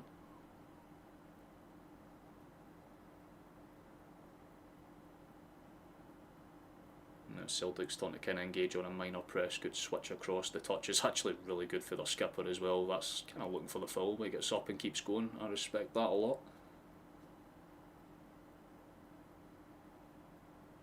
Never mind, the referee pulled it back for some reason. Okay, fuck you then.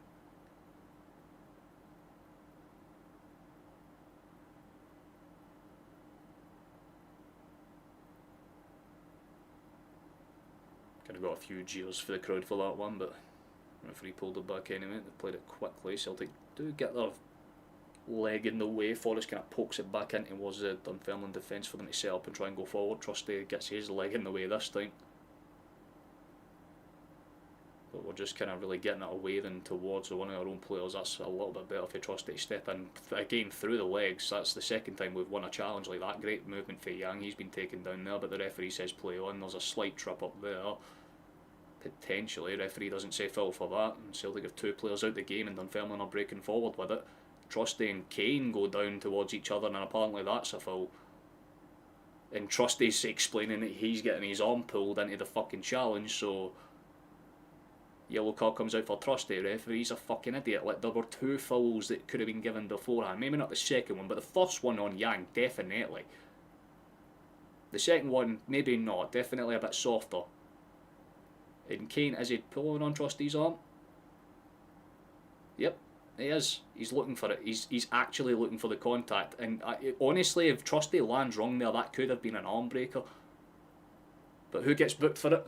Trusty. Of course he does. That man has been carded so many times this season for shit he does not deserve to be carded for. That's one part of the game I do feel bad for him on. Both his red cards are undeserved that he's had this season, and that's a yellow apparently. Referee's missed a trick with that one for sure. Celtic do clear it forward, try and put a bit of pressure on the back line. Forrest stays on his man to keep it awkward, but again well dealt with by Dunfermline. We're going to try and send it up the line. Good bit of hustling there for Johnston to keep it awkward off the Rudden. Was that Kane? Honestly, it's hard to tell. That one was Rudden. Need to wake up again. I think they've had the... Maybe they started their celebrations a bit earlier in the in the dressing room at half time. We celebratory whiskey or something, but so we weren't necessarily even really great in the first half either. It was just Dunfermline weren't doing anything particularly of note.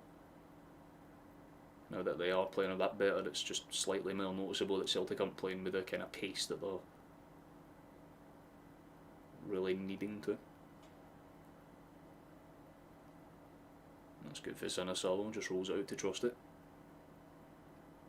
Sometimes that's all you need to do, just slow the game down for a minute or so, make sure that the boys are in position and doing what they need to do. Tierney, good ball up the line, but the touch is not exactly great from Young, although I think it was...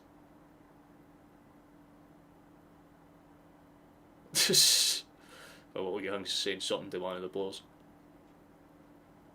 Not honestly sure what, to be honest, but I think it was definitely a throw-in. He's every right to say it is.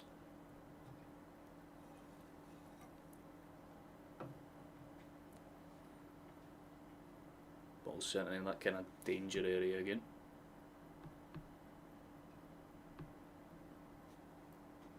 They'll engage on a minor press just to make Oxford move the ball a bit quicker. That's exactly what ends up happening. Dunfermline try to turn on the burners a little bit. There's a slight kind of collision in the midfield, but Celtic come away with the ball. And we just try and slow it down a little bit more. Not too bad at all. McGregor pops into space. Negrin, nice taking touch. It's going to be bundled over there. Pretty straightforward foul, to be honest. On kind of point now, he'd like a bit more movement on that far side.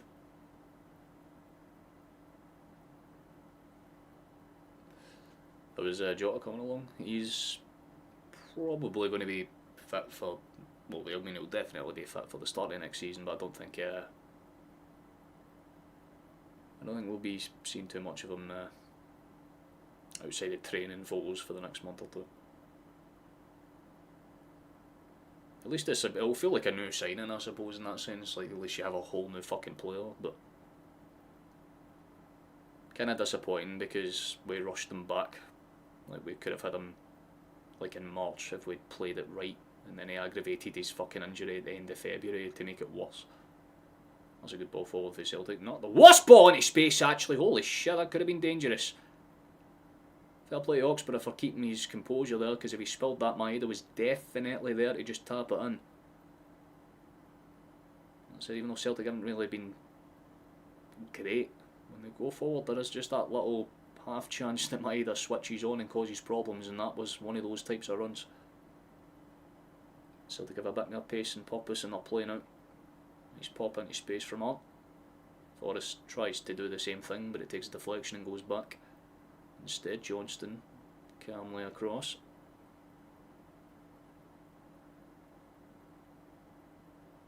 That's a bit of a trip up there, yeah. Scales doesn't seem too happy with it, he stayed down. Definitely got his heels clipped up there, but... Oh shit, no, he does actually get studied in the back of the heel. Yeah, that's one of those ones, it doesn't look that bad, but you know it's one of those fuckers that's going to graze really, really bad. Ah, yeah, you can tell he's pure wincing as he runs it off. He's like, yeah, fucking bastard. Wouldn't surprise me too much if you see a wee bit of red come through those socks at some point. And looks, yeah, this is what I was talking about. We're going to play Kelechi out on that right hand side. We've seen him do it once or twice before. Forrest is going to come off. Not maybe the contribution Forrest was hoping for this game, but did well enough to keep things hustled and hassled. But Aniacho's going to come on to change things up for us, which means that we're going to go to that kind of old school formation. Actually, I just realised that we'll probably play Aniacho centrally, Maeda will go out left, and then they'll push Yang over to the right hand side. And then probably just drop Nigrin in a few extra yards and play with that flat midfield 3 and totally match them. Seems to be the play. And Dunfermline's going to make another change in their sense. Abdullah is off and Adabi is on. So yeah, you can tell by the way we're kind of stretched. Nigrin's dropped about 5 yards deeper in, so we're trying to kind of match their exact formation now. So it's not like advanced forward for Nigrin, he's more like a slightly advanced midfielder. And Arn's actually stepped up a few yards. And oh right, okay, McGregor's dropped in deep, so we've kind of, yeah, we just kind of dropped McGregor in a few yards and levelled out the other two. That's interesting, I like that for O'Neill actually. Stops him from getting those quick runs and more importantly keeps the pressure on the midfield that's controlling a lot of the pace of play so far.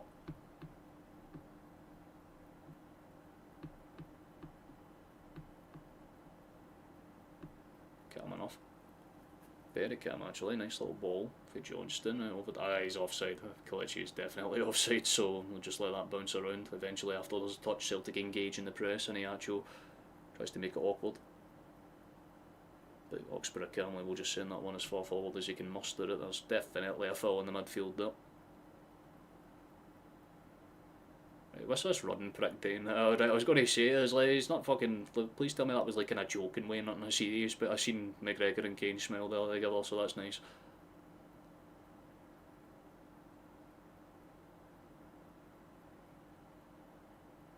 Aye, they were smiling at each other, so it was in good faith. Thank fuck for that, man. I thought it was like in a pure serious way. That's a good ball over the top. Sinisalo does well to kind of claw it away. Probably could have caught it, but honestly, yeah, if you're in doubt, just get something on it. It's better than nothing. I said, even though Dunfermline have upped the ante a little bit, it's not in a lethally bad way. We can still kind of ride the storm a little bit. Do you think Aniacho will be on soon? Well, he is officially on the pitch. Hopefully get a goal or two, that'd be quite nice. I mean, things have pretty much gone as you would expect if you're looking at this on paper anyway. Celtic have been pretty comfortably the better side between the two. A little bit more fight for Dunfermline in the second half, you can always respect. I always appreciate that, and got to give them credit for trying. That's a good move actually, Kane to Rudden, that's still dangerous. And they still have it in the final third, but Celtic have dropped bodies in. Maeda's done well to cover that one, crosses awkward, takes a few bounces.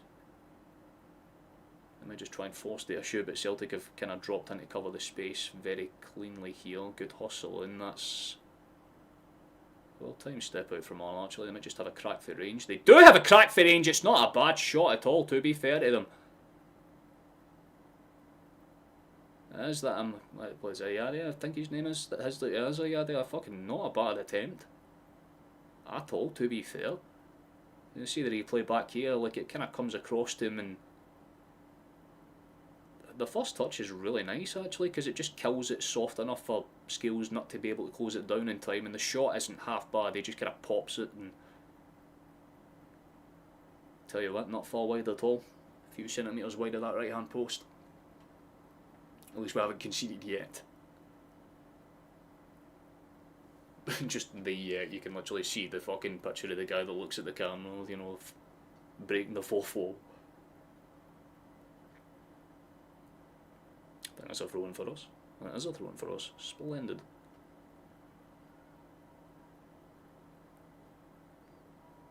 Well, 2/3 of this game have comfortably been and gone now.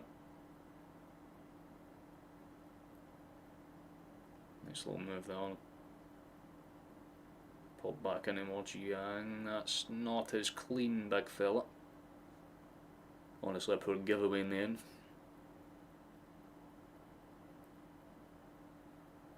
I say, I mean, if you're talking about players that have had a wee impact since they've came out for the second half, that Fraser's done alright for Dunfermline. He's been pretty interesting to watch over the last 10 or 15 minutes. It seems to be going through him a lot of the time. Running and Kane have obviously changed things up physically for them up front.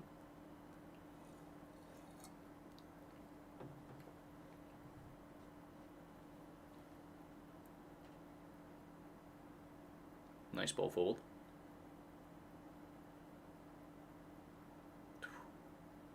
Now it just makes you think how, like, if they had scored that chance that had happened really earlier on in the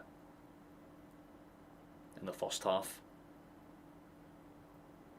just how much different this game could have been. That's good for Maeda, really good hustling for Maeda actually, really, still fucking physically in the battle and still holds the ball up. That is fucking brilliant, man. It's the type of stuff that just makes you smile. Good stuff, big fella. Lovely. McGregor, good pass out towards Tierney. Not got too many options that are open, so back towards the skipper it goes. Calm enough, boys. Celtic just keeping the ball moving, forcing Dunfermline to kind of waste energy to chase things. Pop back to Sinisalo, who is again in that no man's land territory. Trusty, that's a slightly awkward pass, but calm enough in the end for Orton to kind of pop it back towards the finishman in between the sticks. Nice, good move. Lovely overlapping pass. We've got a chance here to that's dies in Maeda in a nutshell, isn't it? Either puts one of the most beautiful plays you'll ever see into action or does something like that. I think he just tried to rush the cross and it just kind of came off his boot wrong.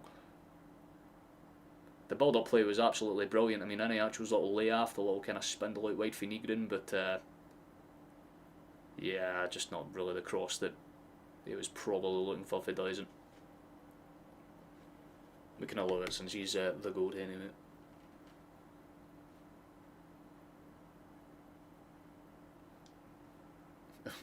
To be fair, seriously, I think they would need a goal every minute from this point onwards for things to play out that way. You feel like Dunfermline definitely have a goal in them, for sure. They are playing a wee bit better. The same way that I think Celtic still have enough to maybe dig one or two out. It's kind of playing out the way that you would expect. This next cross will be the fucking young Scorpion. I know we still need to wait to see if that manifests itself. And if it does, then we all need to go and buy lottery numbers immediately. That's a good ball into space. That could actually be dangerous. There might be a chance for Celtic to get the third ball across. Iniacho's there. It's done. It's over. It's game, set and match. Unless he's offside. I'm not... The flag's apparently gone up.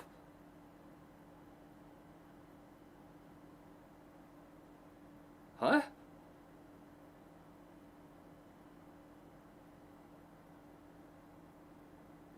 Oh, actually, maybe.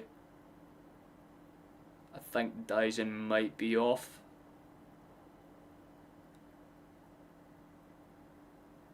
There's a few that are off there. It's honestly hard to tell in the first run through because Yang seems... It might be for Yang. Iniacho's definitely not off and the ball back across. But yeah, I think Yang maybe should have just left it. It's a bit unfortunate, but yeah, no, okay, right, that angle clarifies it a lot fucking more. Christ, yeah, he is off. Like in real time, it's a wee bit closer, but then you kind of see the pitch shift and it's, yeah, he's off by about a yard or two. It's unlucky for that perspective, but that is what it is. Fuck. Fair enough. A little disheartening for any actual perspective, because it was a pretty easy finish in the end. The ball across from Maeda was nice, but you start that whole attack. But yeah, you can kind of see when it goes through there. If Yang left it, maybe, but the only one that was onside there was Kelechi.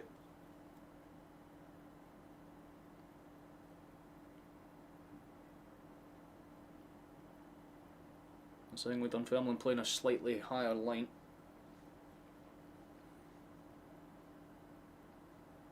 Spot on, Lynch, spot on.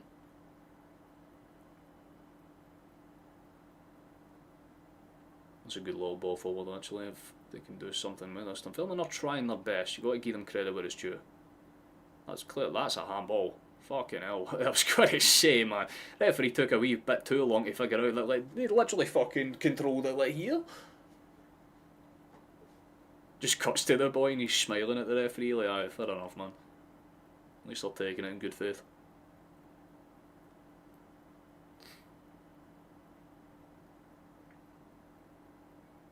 Just kind of panning around the grounds now, man. Quite a lot of fully packed stadium, that's a good little move actually. You can just kind of see in the corner there, cuts back to play and yeah, Maeda's moving it, nice. Played back into space and cut towards Scales, she'll just pop that back to Sinasalo and again we've tightened things up positionally at the back, it's made a wee bit more awkward for Dunfermline to break forward, but again they just need to be a bit smarter with their passes and they could get something out of this, and that's the example of not what to do, because as soon as I say that they fucking give it away in probably the worst way they have the entire match. That's a... Oh, and we've just done the same thing because they cleared it forward and Scales does that missed kick that cost them their first goal. Jesus Christ, man. Good little bit of hustling. Is that's not a... What?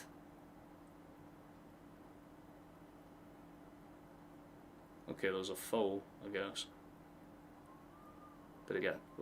What the fuck happened? Oh, the ball... Did the ball bounce back off his feet? Is that what happened? Oh, he took it right in the fucking schnoz. Alright. Fair enough. Fair enough, big fella, man. I was going to say, I was like, there has to be a reason why he stayed down. You see the replay back, aye, it's just straight into the face. No chance to react to it, man. Eyes open and everything. That was when you know. That's why I wish I had more audio on so I could hear it.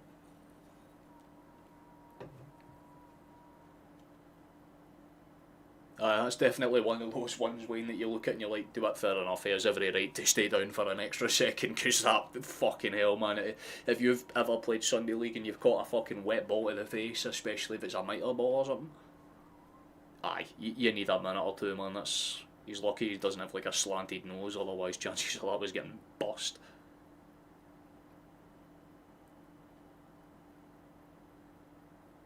He seems up and conscious enough, he doesn't seem like he's concussed or anything, he just took a bit of a sear one to the face. Fair enough to the big man.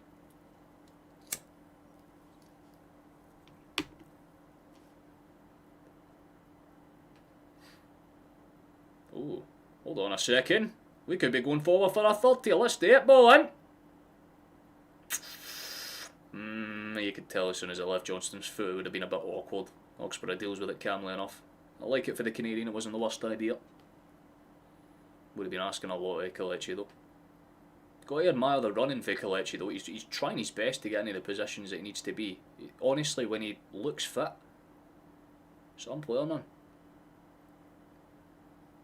I feel like whoever our next manager is, if there's a chance to keep him, I definitely wouldn't say no. I think he'd be a fucking superb backup to have. If he's obviously willing to accept that. I feel like the only way he would end up being a starter is, honestly, if we don't get a striker over the summer, which seems highly unlikely if we're going to be losing some players and obviously spending to bring other players in. Young's done well to want to throw in there. Good shuffling for you. That's fucking class, big man. Much better. Much, much better.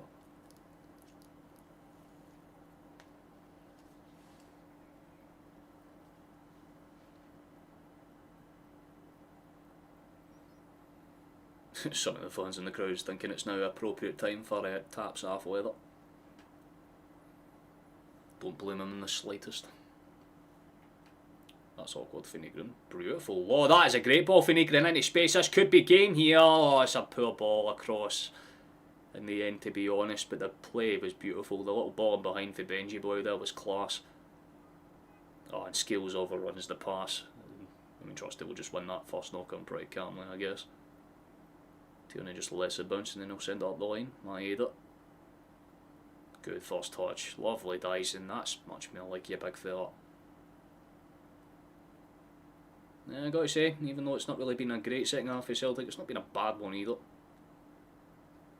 Gave Dunfermline a little 10-15 minutes to have chances. That's a great ball through for Kelechi. Actually, great feet. Stays on his feet. Oh, that is superb! That is absolutely superb to Kelechi. Oh, that is brilliant. Fair to say, it's game over and done now. That is footwork at its finest.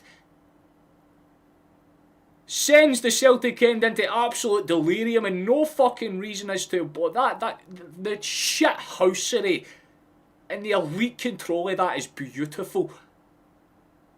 It's that thing you do in FIFA when the sliders are down and you just kind of dribble around the goalkeeper and defenders while you're just like fucking around 5-0 up against like fucking semi-professional.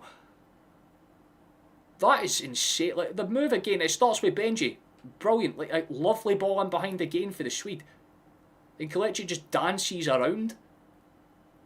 Literally just sambas his way through one or two of them, kind of kicks it past Oxborough again. It hit Mullen's hand as well, so even if it didn't go in, it would have been pulled back for a handball and a clear as obvious day one. Because yeah, it does hit his hand. Well, that's what the commentators are saying there, so either way, Celtic would have had a very big chance, whether it been Kelechi scoring there or a penalty, but I prefer that. I absolutely prefer that, because that is fucking clean. Case in point, when the guy looks fit. It's not quite the scorpion kick we were hoping for, and it's not from a guy that's South Korean, it's a man who's very much the polar opposite. But I'll tell you right now, that is world class, man. Absolutely fucking superb for the Nigerian. And Yang's going to leave the field and Tenecti's going to come on. Looks like he's bulked up a bit as well, actually, fuck's sake. He's got some meat in his shoulders now. Good to see it, big man. Look at that. Some physicality in the fucking muscles again. There we go. Negrin's going to be coming off as well. He deserves a wee round of applause, man. He's been brilliant. And Oxlade-Chamberlain will be gracing the field with his presence for the final 15 minutes or so of this game, with whatever's left of additional time on top of it. I love how every time it cuts back to the Celtic crowd, more people have got their tops off. It's like the third one went in and everyone just went, right, now's the time. Genuinely, man, some really good goals. Some really good goals this game. Got to give the boys credit where it's due, man. They did exactly what they needed to do. Got that third, and pretty much even if Dunfermline play brilliantly for this point and turn into prime Barcelona, it'll be very, very hard for them to get back into this game. They need realistically to score in the next 5 minutes. Just throw everything at the wall and hope something sticks, essentially, and that's about it. They haven't played bad in the second half. You've got to give them credit where it's due. They have tried, but I think just that lacklustre approach in the first half is really what's caused them their problems.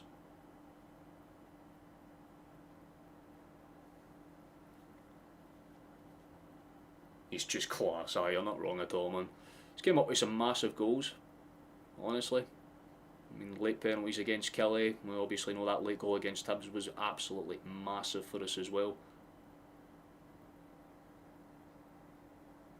Been pretty good in the cup match. He's featured very, very usefully off the bench numerous times, and he's looked better as the season's gone on. Jesus Christ, right, Trusty and Kane getting into a wee bit there. Lennon doing a Bielsa and just sitting on the fucking cooler. What a crazy fucking season. Couldn't have summarised it better myself, Pedro. It's Scottish football in a nutshell. I loved what the commentator said at the end of when Celtic lifted the trophy after we beat Hearts. It's like it's been a season full of crazy storylines, but it always ends with the same old story. Celtic are the champions, and pretty much that's it, right? Like, we've had some incredibly fucking weird games that we've had to witness and endure, but we've also had some very cracking games this season. Right, I mean, we got that 1-0 win against Stuttgart away in Germany, even though we lost that game 4-2 in aggregate. It was our first clean sheet in Germany, and God knows how long, in our first win.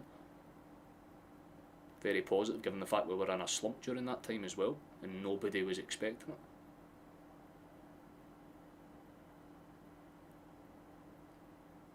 I still think the best game of this season for us was definitely that 3-1 against Rangers. We were terrific that match. That second half stint in particular, man. Great channel, so cheers. If someone has mentioned the double in January, you'd have said, what the fuck, man? Do you mean a double whiskey? Obviously, aye. Like, genuinely, if you went back to pretty much like, what, maybe the middle of March? Not many people, like, I would have said maybe we win the cup. Like, after we beat, like, Rangers in the quarter-final, I'm like, right, maybe the cup we've locked in. But the league was very much a doubt. And to be fair, Rangers fans will be pretty content at this, to be honest with you, because it guarantees them, you know, they're not playing fucking Conference League. Which they will absolutely take, I guess. 5 trusty own goals. Would not surprise me. Unbelievable how bad we have been, but managed to double. If Martin O'Neill gets the funds, we might qualify for the Champions League group stages and we win the league by the end of February. There's definitely a lot of questions that are going to be lingering in the air for us, especially, you know, if we get a new manager. I mean, there is the slight chance that O'Neill decides to stay, but I think the man, you know, by the time the season ends, he'd be 75 years of age next year, so it's one of those where I'm like, I think they'd be asking too much of him, but I'd love him to stay on as a director of football. Dunfermline are going forward here. They might just get a chance. Dunfermline chance. They've scored a goal. There's claims Sarasalo's appealing for something, but Cooper's got into the back of the net, and Dunfermline do have indeed a goal. Fair play to them.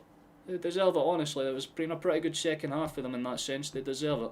It's fair enough. Slightly irritating because it was very much preventable.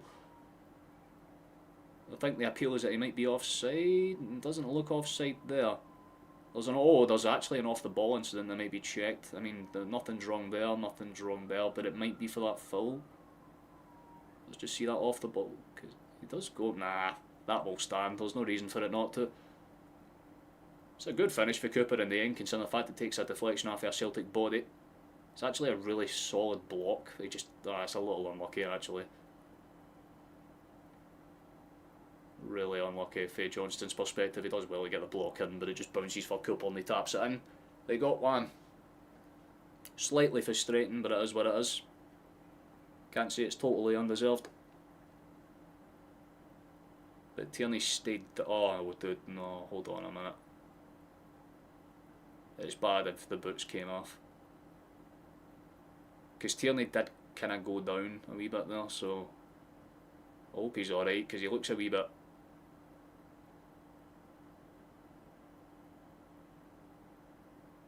Because he definitely took a knock. Like, he got tripped up on the back there and then he kind of goes down. That's what I kind of thought they would check for, but it's just a clip of the heels. I think he just goes down a bit wrong, but if the boot's off, it's the back of the heel, so for the sake of safety, get him off the park, because the last thing we need right before the World Cup is having one of our key defenders go down. He's walking relatively fine, he's not pure limping on it or anything, so it's not anything that's a tear. He might have just kind of took a sole on the back of the heel and needs to slow it down.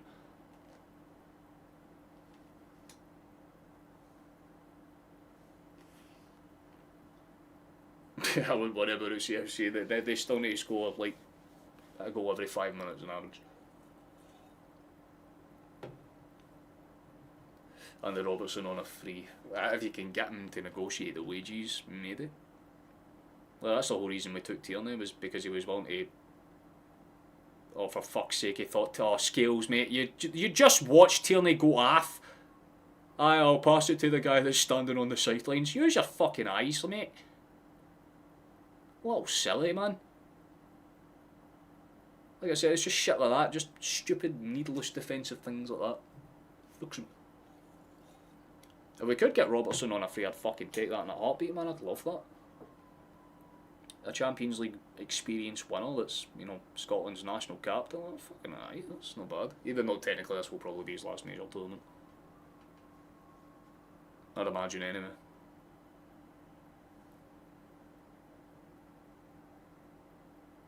Alright, Flash, I pretty much just said it now.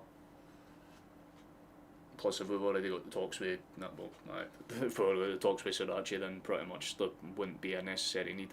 You feel like Robertson would end up going to like a, I don't know, probably I'd see him blending in quite nicely somewhere in Germany. I feel like someone like a Dortmund would probably get some decent use out of having a player like that, but you never know. I feel like he'd obviously still want to probably stay in like a native English speaking country. Dunfermline, I'll try break forward again here, hold on, I need to shut the fuck up because they've got a chance to do something. I know does well to kind of get across the line. It seems like Dunfermline are basically just going for blood here. Everyone's just been sent forward. Edge of the area. Whipped into that kind of danger zone, not necessarily cleared by Celtic, but defended well enough. Whipped in, he's offside and knows he's offside, so he just lets it bounce over for Tierney to header it clear. Kalich's just tried to bundle his way in there, that one didn't work out. Dunfermline are trying their best here, give them credit where it's due, laid off towards the edge of the area, popped across, well dealt with this time, and eventually hooked away for yet another half chance. Yeah, Italy wouldn't be a bad shout either, actually, when you're spot on, man. You're asking me to come to paradise, aye, get on the phone in, my guy.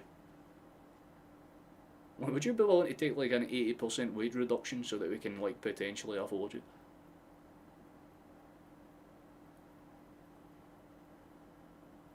It's a high looper for Dunfermline. Oh my god, and he was open as well. That honestly should have been a bigger, much better chance for Dunfermline than it actually played out to be. It's their skipper again. He was just basically left, not necessarily unmarked, but he just kind of allowed on to step a wee bit too far out in front and then just kind of popped up. He would have had a bit of a tougher time getting on target, admittedly, but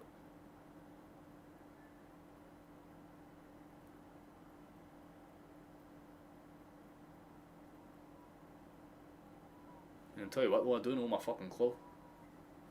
Yeah, he's stretching the ankle. I feel like we just need to be safe and take him off, and I think that's what's happening here. Tierney's getting his wee round of applause. He deserves it. What a return season that man is hitting Sriracha with about 13 tons of fucking olive oil running through his hair.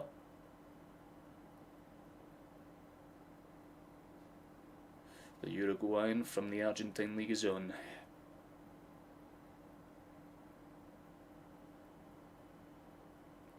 I still feel like such a dumbass because for the first like 6 months that he was here I thought he was for Argentina. It wasn't until I looked at his transfer listings I'm like, oh wait, fuck, he's for Uruguay.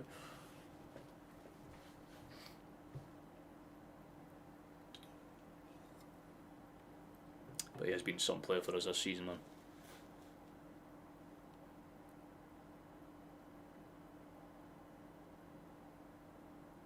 But that with Burnaby a couple of times when he was here as well. Always mixed up his nationality with one or two others.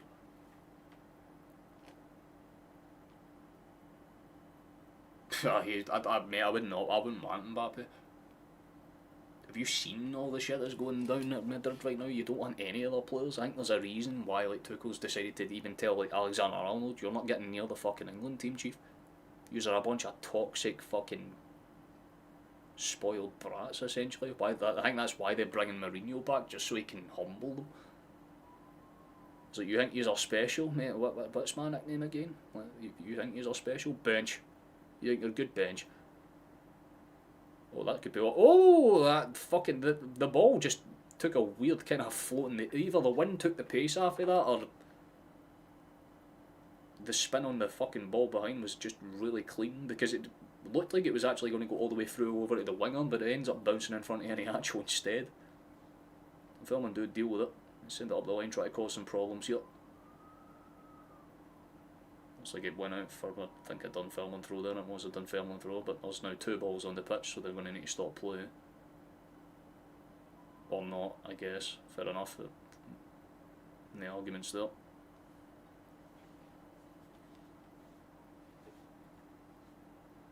$15 million on Shuri and Kunonish.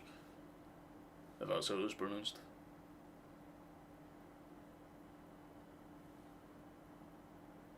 Now, what about Julian Araujo? I still think we should potentially bring that boy back. He had something about him that I really liked. He really understood the club's like digging and gritting it. I think like if we got Araujo and Sriracha, I'd be very pleased with those 2. That would be very good. Get like one good centre back in between all of that. That would be a very good defensive window for us. And obviously a much better backup goalkeeper than Ross Doohan. Not to disrespect Doohan, we just need a better backup on that level. Someone that's like either on Sinisalo's level or much better. Definitely another striking option, I suppose, especially with Shvanchara and Adamo not leaving pretty much once this game is done. And it could be the last game for some very, very big players for us over the last few seasons. It could be the last time that we'll see Dyson play for us, which would be heartbreaking in a competitive game. I'm not sure if we extend Kelechi's contract, but I'd like to hope we do.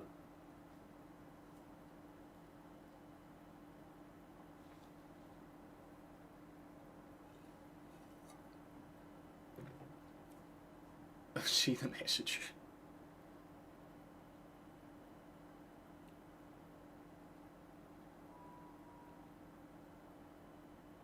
That's a good ball. Actually, if we want to chase that down, stop them from playing it in the space, that would be nice, thank you. Not a lot of time left in this one. Oh, touch. Not the greatest second one for Sriracha, but can't fault the first one, it was lovely. Throwing for them on the halfway line.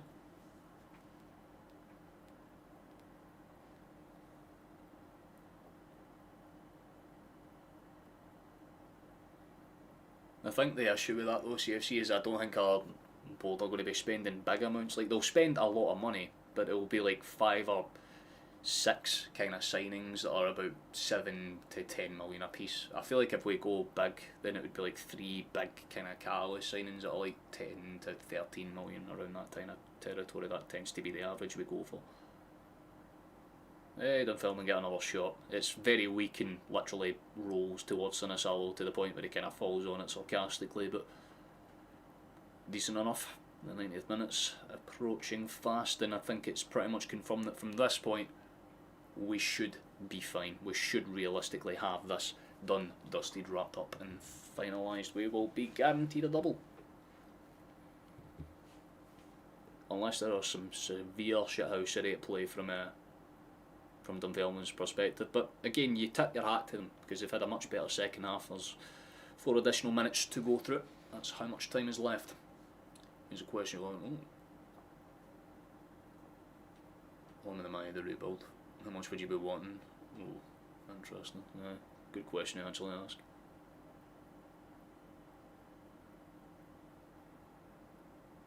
That's a good switch out for Dunfermline. The ball's sent long and over the top. There's a chase down there from Fraser again. He's definitely been one of their brighter spots. I mean, I would say Rudden have been pretty good for Dunfermline. That's a good pop away for Trusty, edge of the box. That could be something potentially awkward. Good steal for Dyson Maeda. That's what the man does so fucking well. And he sent it forward for Kelechi. Come on, big man. Oh, that is so poor. Oh, dude, that he should have. Oh, he could have honestly killed the game there, but the fucking touch in behind was not exactly the best. We can let it slide because of the absolute sheer dribbling ability for the 3rd goal, but I think he would probably tell you himself I should have done a wee bit better there. Dunfermline going to try and go forward again though. Might as well throw everything at this and see what happens. Johnston kind of clears it away, but straight into the path of Fraser again. You got it. Sent forward by one of the Todds, the last remaining one I believe. Just couldn't sort his feet. Yeah, I went spot on, my guy.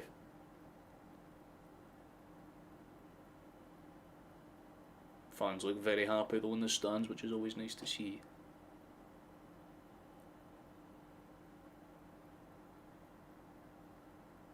Showing that on shot for Rangers. That's a hell of a camera angle, didn't he use that a bit more?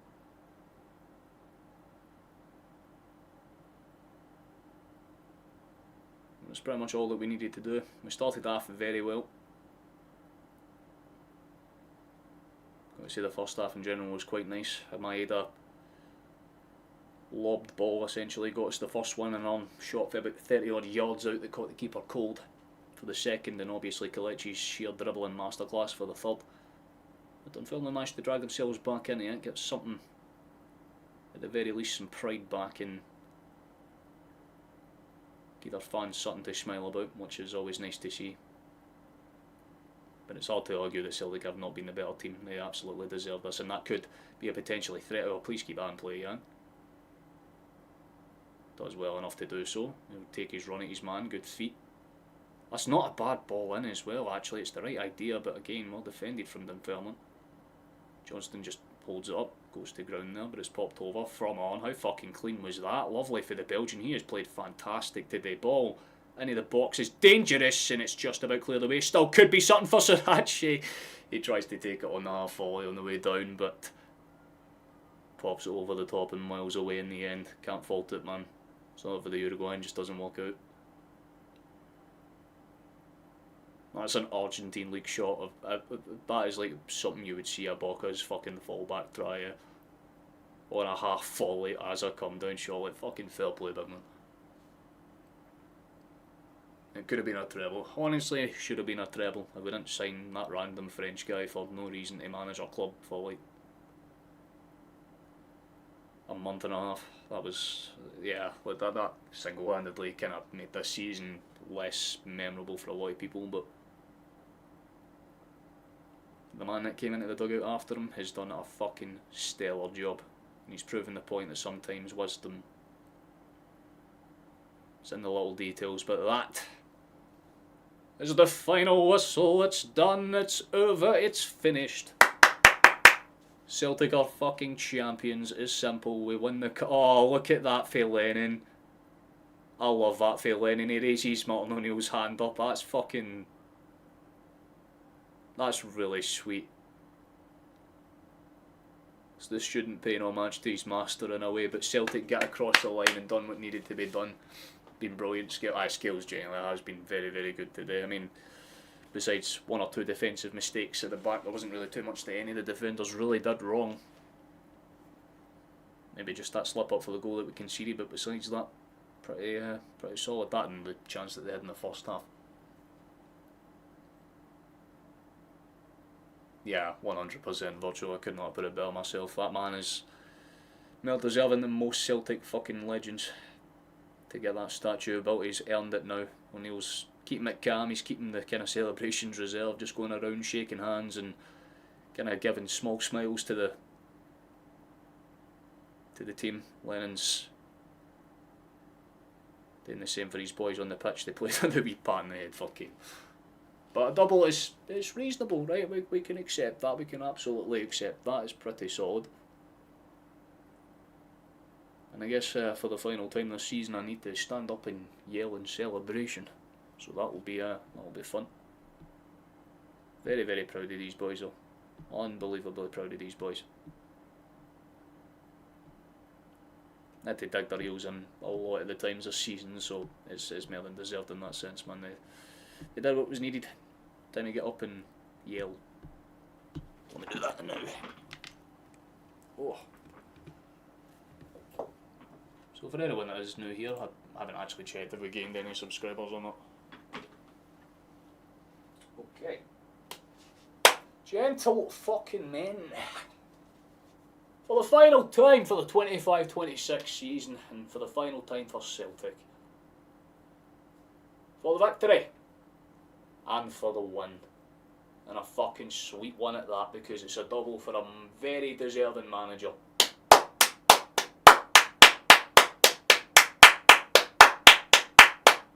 Fucking yes! Very good, boys. Very, very good. Considering the fact that like a month ago, my fucking hopes were in the trash.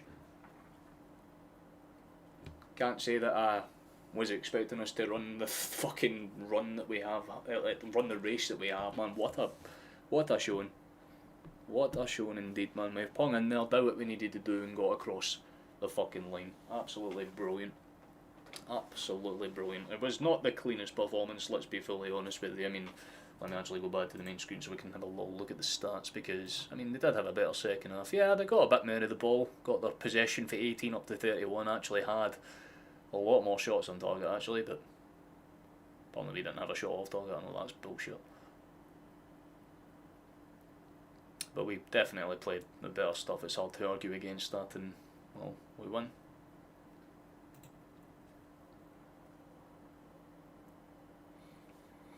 Very, very good. I just realised there's some other things going on, and I forgot there's that fucking the championship playoff right now that's going on between Hull and Middlesbrough.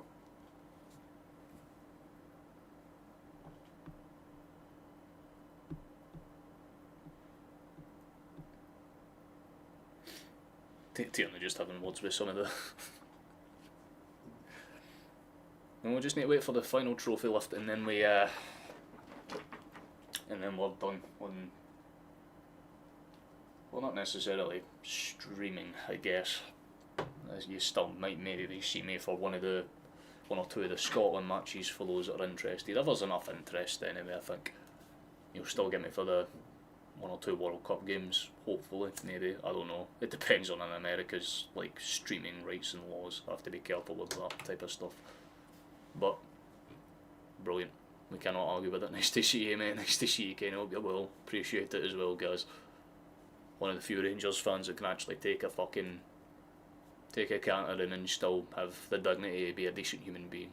Fair play, mate. Honestly, fair play.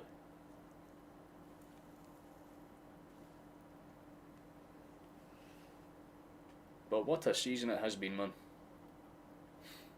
Really, really, really has been an impressive campaign, all things considered. We got bumped out of the Champions League before it even got going. Barely looked alive in the Europa League and still somehow managed to get to a knockout round. We're pretty much out of the title fight by March, and then somehow still managed to come back in like a fucking, like the Undertaker, prime Undertaker in WrestleMania during the streak.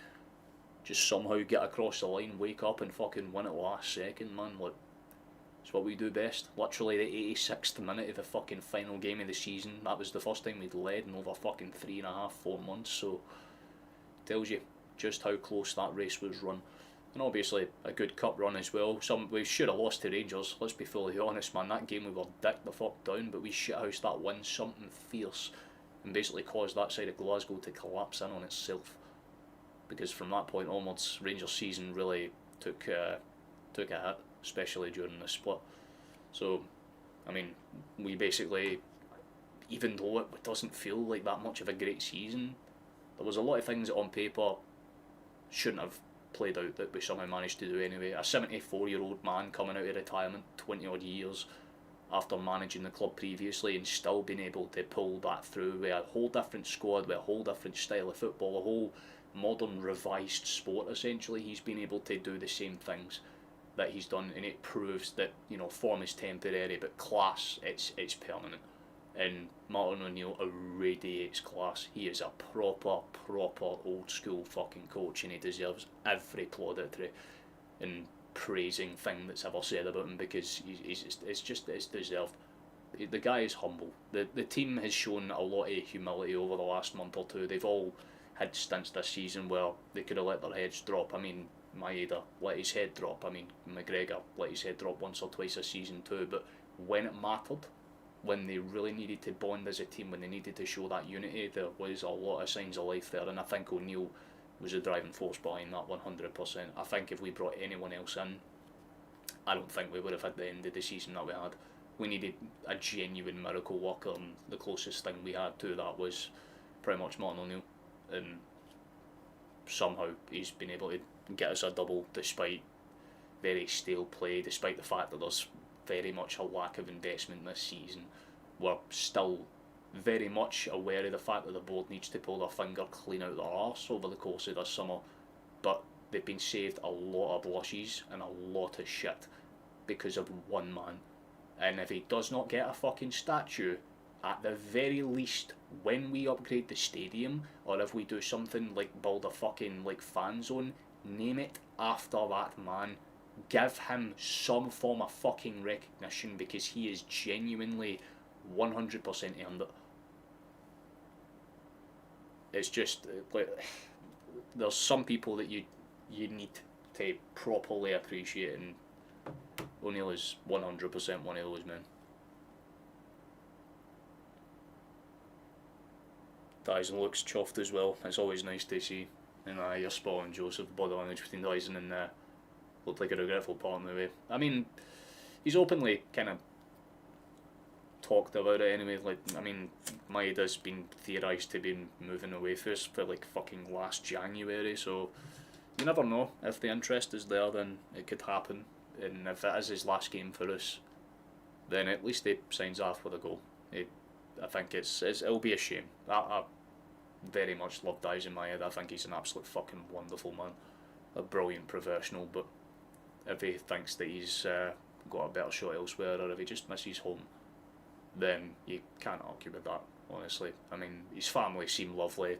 I've seen the videos of him and his kids celebrating on the pitch after the game against Hearts, and it was watching those videos where you just want him to stay, because he's such a good dude. You know what I mean? Like, sometimes you can kind of be like, well, footballers are arseholes, but the people are nice, kind of thing. He's just genuinely a great footballer and a great guy, so it'd be nice, it'd be lovely if we could keep him. Obviously, he's a goal-scoring threat, he's brilliant on all flanks, he can have those games where he genuinely just takes it by the scruff of the neck. But it's best hope is if he gets a minor injury playing for Japan. I know, it would be... It'll be interesting to watch how it unfolds, because obviously, again, there's a few players that this could apply to. Keep in mind, you've got Nygren that will be going to the World Cup with Sweden, and I mean, he was a big reason that they did so well in the playoffs. He was a very key player in that aspect. He is a great World Cup on top of the great season he's already had. Chances are we lose him. We've obviously got other players that can do some damage as well across the front. I mean, Yang's safe now that we've got him on a contract extension, but there's obviously players like Arn and some other ones that could do what's necessary. But we've got one trophy left to lift. There it is. It's a familiar sight, and a beautiful one at that. Cal McGregor walking with a good old trophy.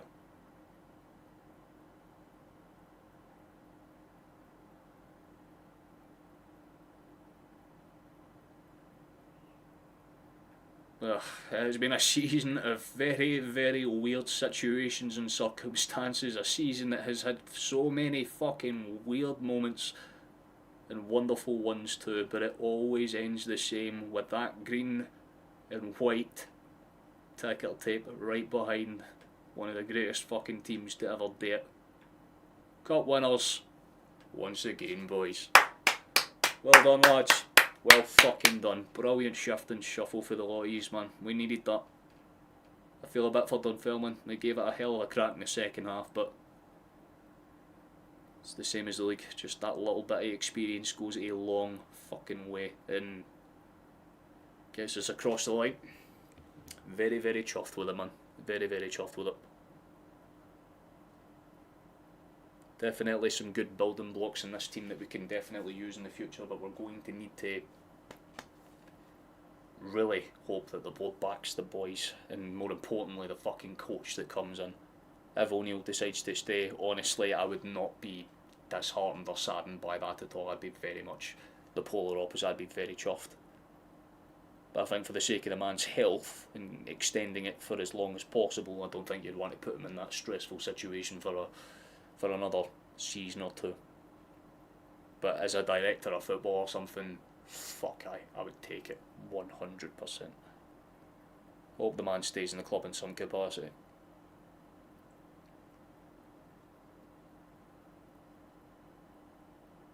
Absolutely insane.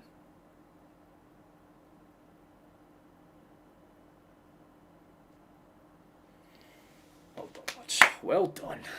Cannot fucking argue with that.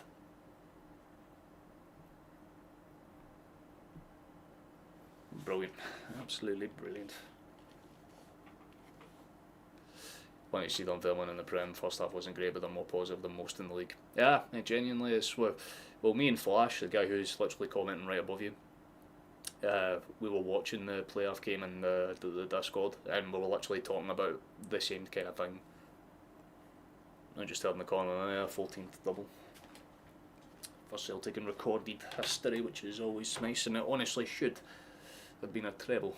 That's the frustrating part, but at least we got the job done in some capacity. 283 is never bad, 66%, yeah. Success ratio is pretty decent. I'm not going to argue with that at all, man. Pretty fucking good, pretty happy. Solid off across all fronts, man. Chuffed. Absolutely chuffed. But yeah, Dunfermline definitely deserve a crack at the Premiership at some point. I hope they do. It'd be really, really nice. Falkirk doing... Aye, like, if they could do like a Falkirk type situation, or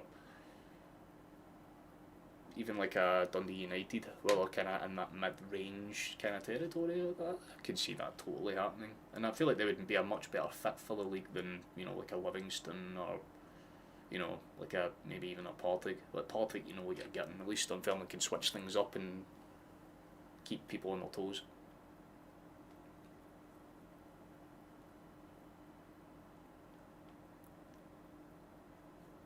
Yeah, I think Motherwell's definitely going to be an interesting one to watch. Obviously, they've just lost Askell to Toulouse, and obviously, on top of all of that, you've got the players that are left, and all the links with people like Elliot Watt and Maswihise and all that already coming out.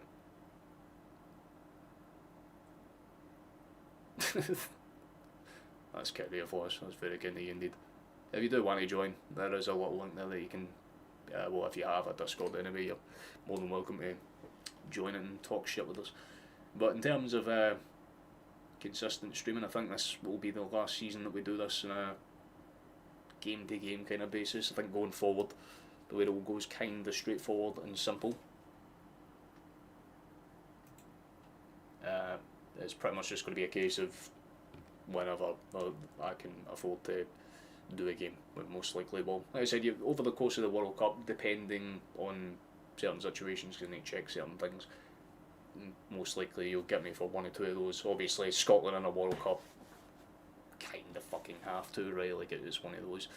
But definitely a lot of next season's games, most likely, I'll just kind of can't be in the Discord, but you'll still get me on average for maybe a handful of games a month, like 2 or 3 at the very least. It's not going to be a case of me stopping permanently, but you can officially call me almost semi-retired at this point. So, I mean, a hell of a season, and the support this season's been very, very fucking appreciated. I want to make that clear, first and foremost. The community has been insane, as always. Everyone's stayed incredibly funny and incredibly fucking enjoyable to talk to, man. Some incredible people that have been very crucial over the course of this season. People in chat that have been very consistent with showing up. People basically every fucking stream almost. People like Chateau, people like Gaz, people like Flash whenever he's not at the home games, people like fucking Megan, Lindsay, basically everyone that you usually see in the game to game kind of basis. Every one of them deserves their credit as well. People like Crowtails as well. I mean, that man's donated way more than anyone ever really should to a guy that just yells at his screen for a couple of hours every kind of week. But people like that are genuinely very much appreciated, so you know, it's definitely something that I'm going to be pretty, well, it'll be interesting to see how it goes next season, because I'll need to make a different overlay, change up some things and try and make it a bit more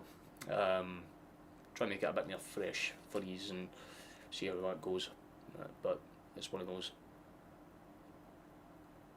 Aye. Perfect way to summarise it. Flash, we cannot have the board push you out now, man. They've been bailed out a belter by St Martin, so the absolute minimum for this point is to make sure they capitalise. There's people setting off fireworks outside for the double. That's amazing. Yes.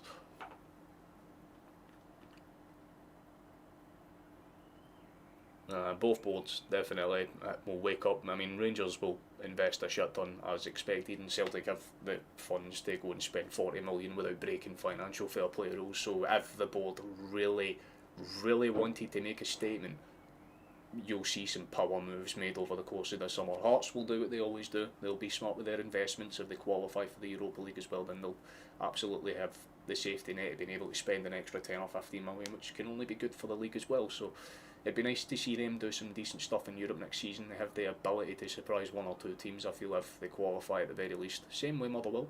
I'd like to hope that Motherwell do something in Europe as well, giving them the Conference League spot, obviously, because of the fact that Dunfermline lost today, essentially. So, I mean, Rangers, they'll do okay in Europe, I think. It will just have to be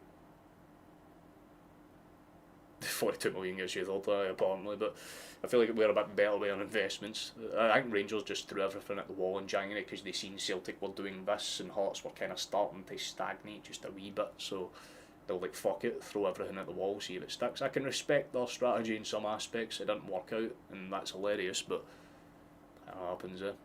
It's not us exactly. We actually, when we make signings, they are calculated in some ways, even the ones that didn't make sense. Have actually worked out in some relatively small ways. I mean, Tenecta, I wouldn't consider him a great signing, but useful utility player. I wouldn't say he's been super stellar, but he's came up with some big goals. Kelechi, exactly the same. Got him on a free. He's came up with some massive goal contributions for us. Can't complain about it. Sriracha has been a very, very key piece of business. I liked how he's played. Can't really argue with the way that, against Sanasal's been pretty consistent for us. So, in that sense, not too bad. Negrin obviously being the key man. I don't even need to talk about him. Everyone knows that Negrin pretty much has single-handedly dragged us through this season, especially when we were out of form. So, gives me joy.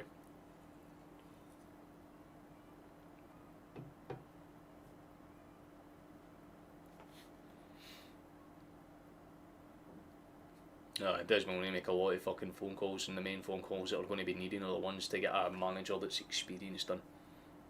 Because again, there are many options you can go with if you look in the right places, but it's knowing where to look. That's always the kind of problem with the way things go, especially during the summer where managers kind of get exchanged like all the time. So you have to kind of pick the right moment to strike. So I think Celtic will obviously wait a little bit, probably until either just before or just after the World Cup kind of begins or ends, to start putting the feelers out to see who's interested, because again, things are subject to change. There might be some developments here and there, so who knows.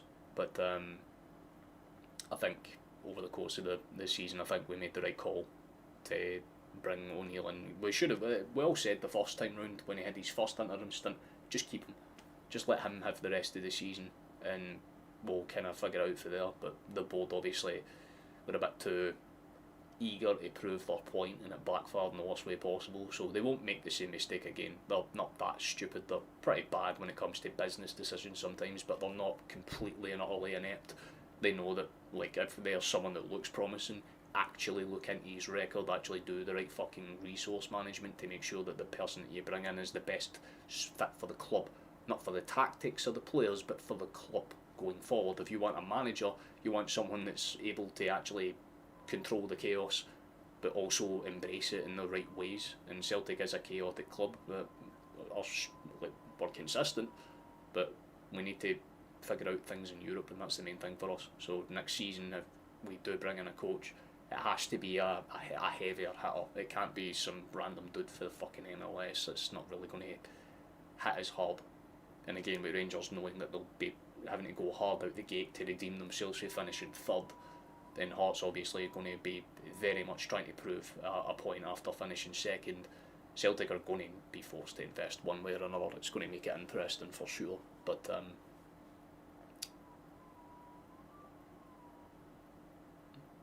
I can agree with that to an extent, man.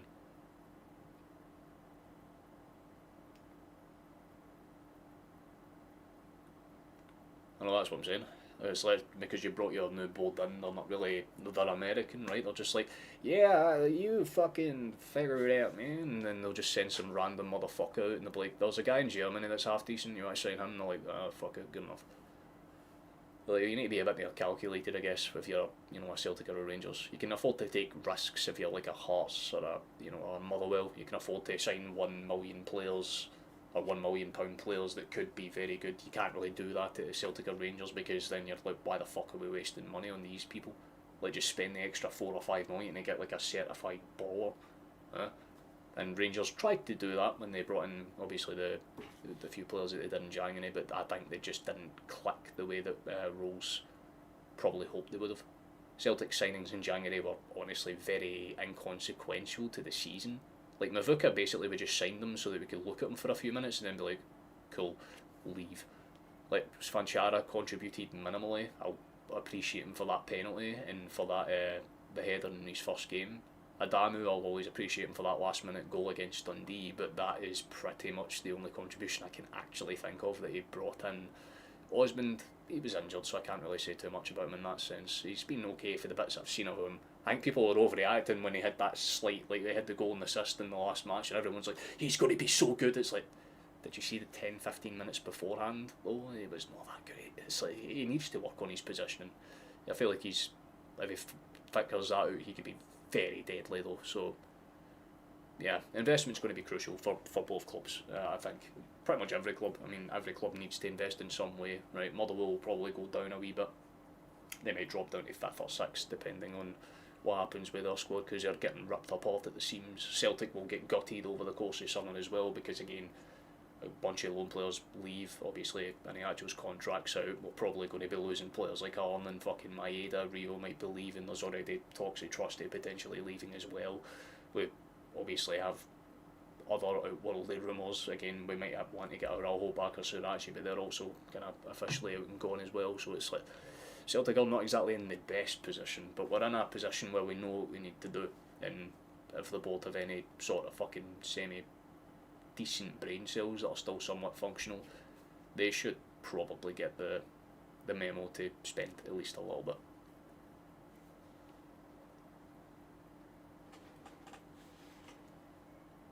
No, we had second half syndrome just as much as you, my guy. I think the difference was depth.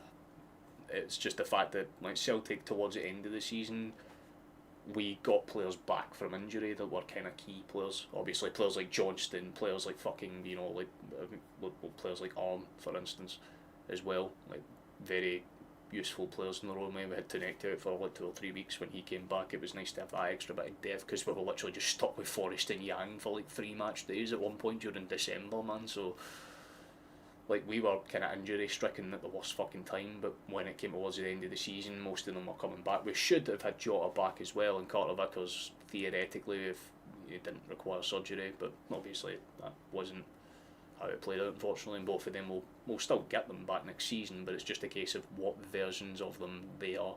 I think Carter Vickers will be reliable as always, but when you're a winger and it's a leg injury, speed is kind of a key factor, so Jota's more of a wait and see kind of thing. I still hope he's going to be effective though, 100%. Aye, and again you have managers that have different approaches. You feel like if he had a bad game, he would kind of deflect the problem a lot. I feel like O'Neill would be a lot more honest, and that's probably the difference. Like, see when O'Neill probably like lost to Dundee or Hibs, like on the run in towards the split, he would have been open and honest about like, right, we just have to fucking dig in and go here. Like, you can't be playing like fucking idiots. You still represent a badge that means more to most people than you would ever expect or realise. You might not grow up here. You might not understand the intrinsic values of this club to other people, but watch what happens when you score.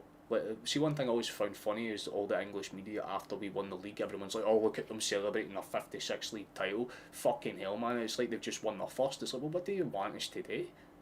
It's like, are we not supposed to be happy when we win? Well, it's just dumb. Very, very silly. Do you reckon we'll sign Surachi? I hope so, man. I think he's proven to be a pretty useful utility player. It's the same kind of vein that I see as in Araujo. I think if we want to take punts on him, I wouldn't be too surprised if we did. Araujo had really good passion, and as long as his fitness holds up and his injuries relatively dealt with by the time that the next season starts, he could be a potential play. But Sriracha, definitely, I think he's got something about him. He's a very kind of controlled player. Gives something a bit different than Tierney, and I think the only exception to maybe not going for him is if, for whatever reason, Robertson takes a fucking massive wage cut to come back to Celtic, which would be fucking lovely. I would take him over Sriracha and that specific asset, but if it's a case of, you know, financial management and we need to kind of make choices to make sure we get more options around the rest of the team, Sriracha, I think, makes most sense.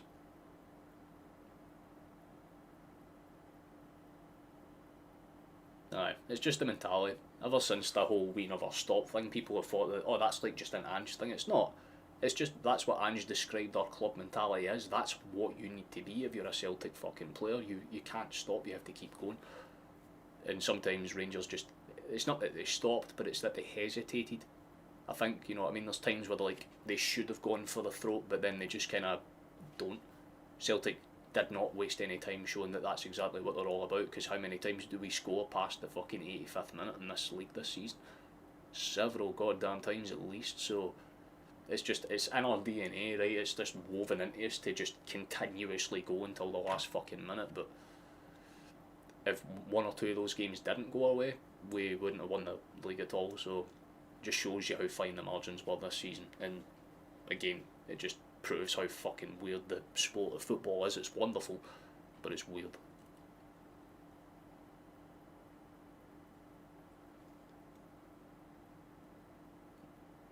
Aye, you're spot on, man. I think it'll be like all the kind of trifecta of like Rangers, Hearts and Celtic. They'll kind of up the standards little by little, and it'll kind of force the rest of the teams to kind of invest to match it, which is only a good thing for Scottish football in that sense. But the big thing is that you need to get European runs for Motherwell and Hearts next season, 100%. Like Rangers and Celtic were semi-consistent. Like Rangers didn't do well in the Europa League this year, but usually they're a team that makes it to the knockouts, so that's reasonable enough if you're a Scottish League side.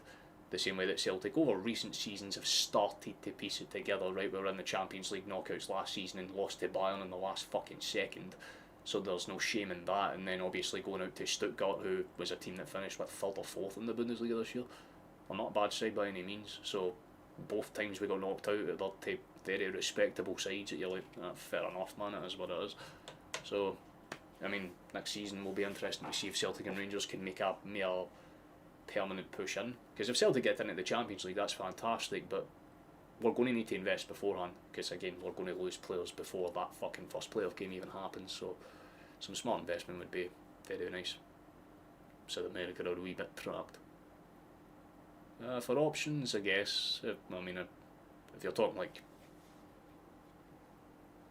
how they get out of their kind of continent, unless you're basically going to Spain or Portugal, it's very hard most of the time. Most of them tend to go through the MLS now, I've realised that though. There's a lot of really good, like, young, kind of like Brazilian, Mexican territory youngsters that are like exceptionally good in the MLS. But we've done the 2.5 hours, so we'll get ready to wrap this up for the final time this season. Boop, boop.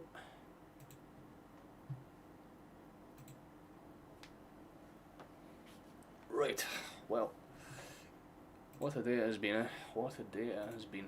Final league game of the season, and to be fair, I realised I got my prediction right. I just realised that there, 3-1, spot on. Elite ball knowledge confirmed. But we got the job done, did what we needed to do. Of course, 3 different goal scorers is always a nice thing from that perspective, and comfortable in the end, so we're not going to complain about it too much. But thank you for watching, thank you for coming along, and not just for this game, for the whole season. If you've been here for just a little bit of it, for the whole thing, or for anything in between, you've been very much appreciated. You will probably maybe see me at least a handful of times over the next month or so when it comes to maybe stuff to do with the Scotland national team, maybe a video or two or something like that, if I can be asked to be creative over the summer and kind of get that outlet back. But if not, then again next season in the Discord I'll kind of have like a breakdown of some of the games that I'll probably try to cover. You'll see me for a good few of them, but probably less than half next season. It just really depends on circumstance, to be honest with you. But in the meantime, and pretty much for any other reason, this season has been pretty wonderful, and the support as always has been very much appreciated. So thank you very much for that. If you want to check other things out, you can just click on the little icon thing down below and it'll take you onto the channel where you can watch all the previous VODs, although I'll need to kind of get ready to unlist them all because they're all overlapping now. So thank you very much for watching, thank you very much for coming along, and for the final time this season, Celtic are the best goddamn team in the world. Hail, hail, have a good one, and take it easy, gentlemen. It's been a pleasure. I'll see you all, hopefully, when Scotland win the World Cup. That'd be fantastic. Till then, enjoy the rest of your days, enjoy the rest of your weekends, enjoy yourselves in general. Catch yous after. O'Neill, O'Neill, O'Neill, O'Neill, O'Neill.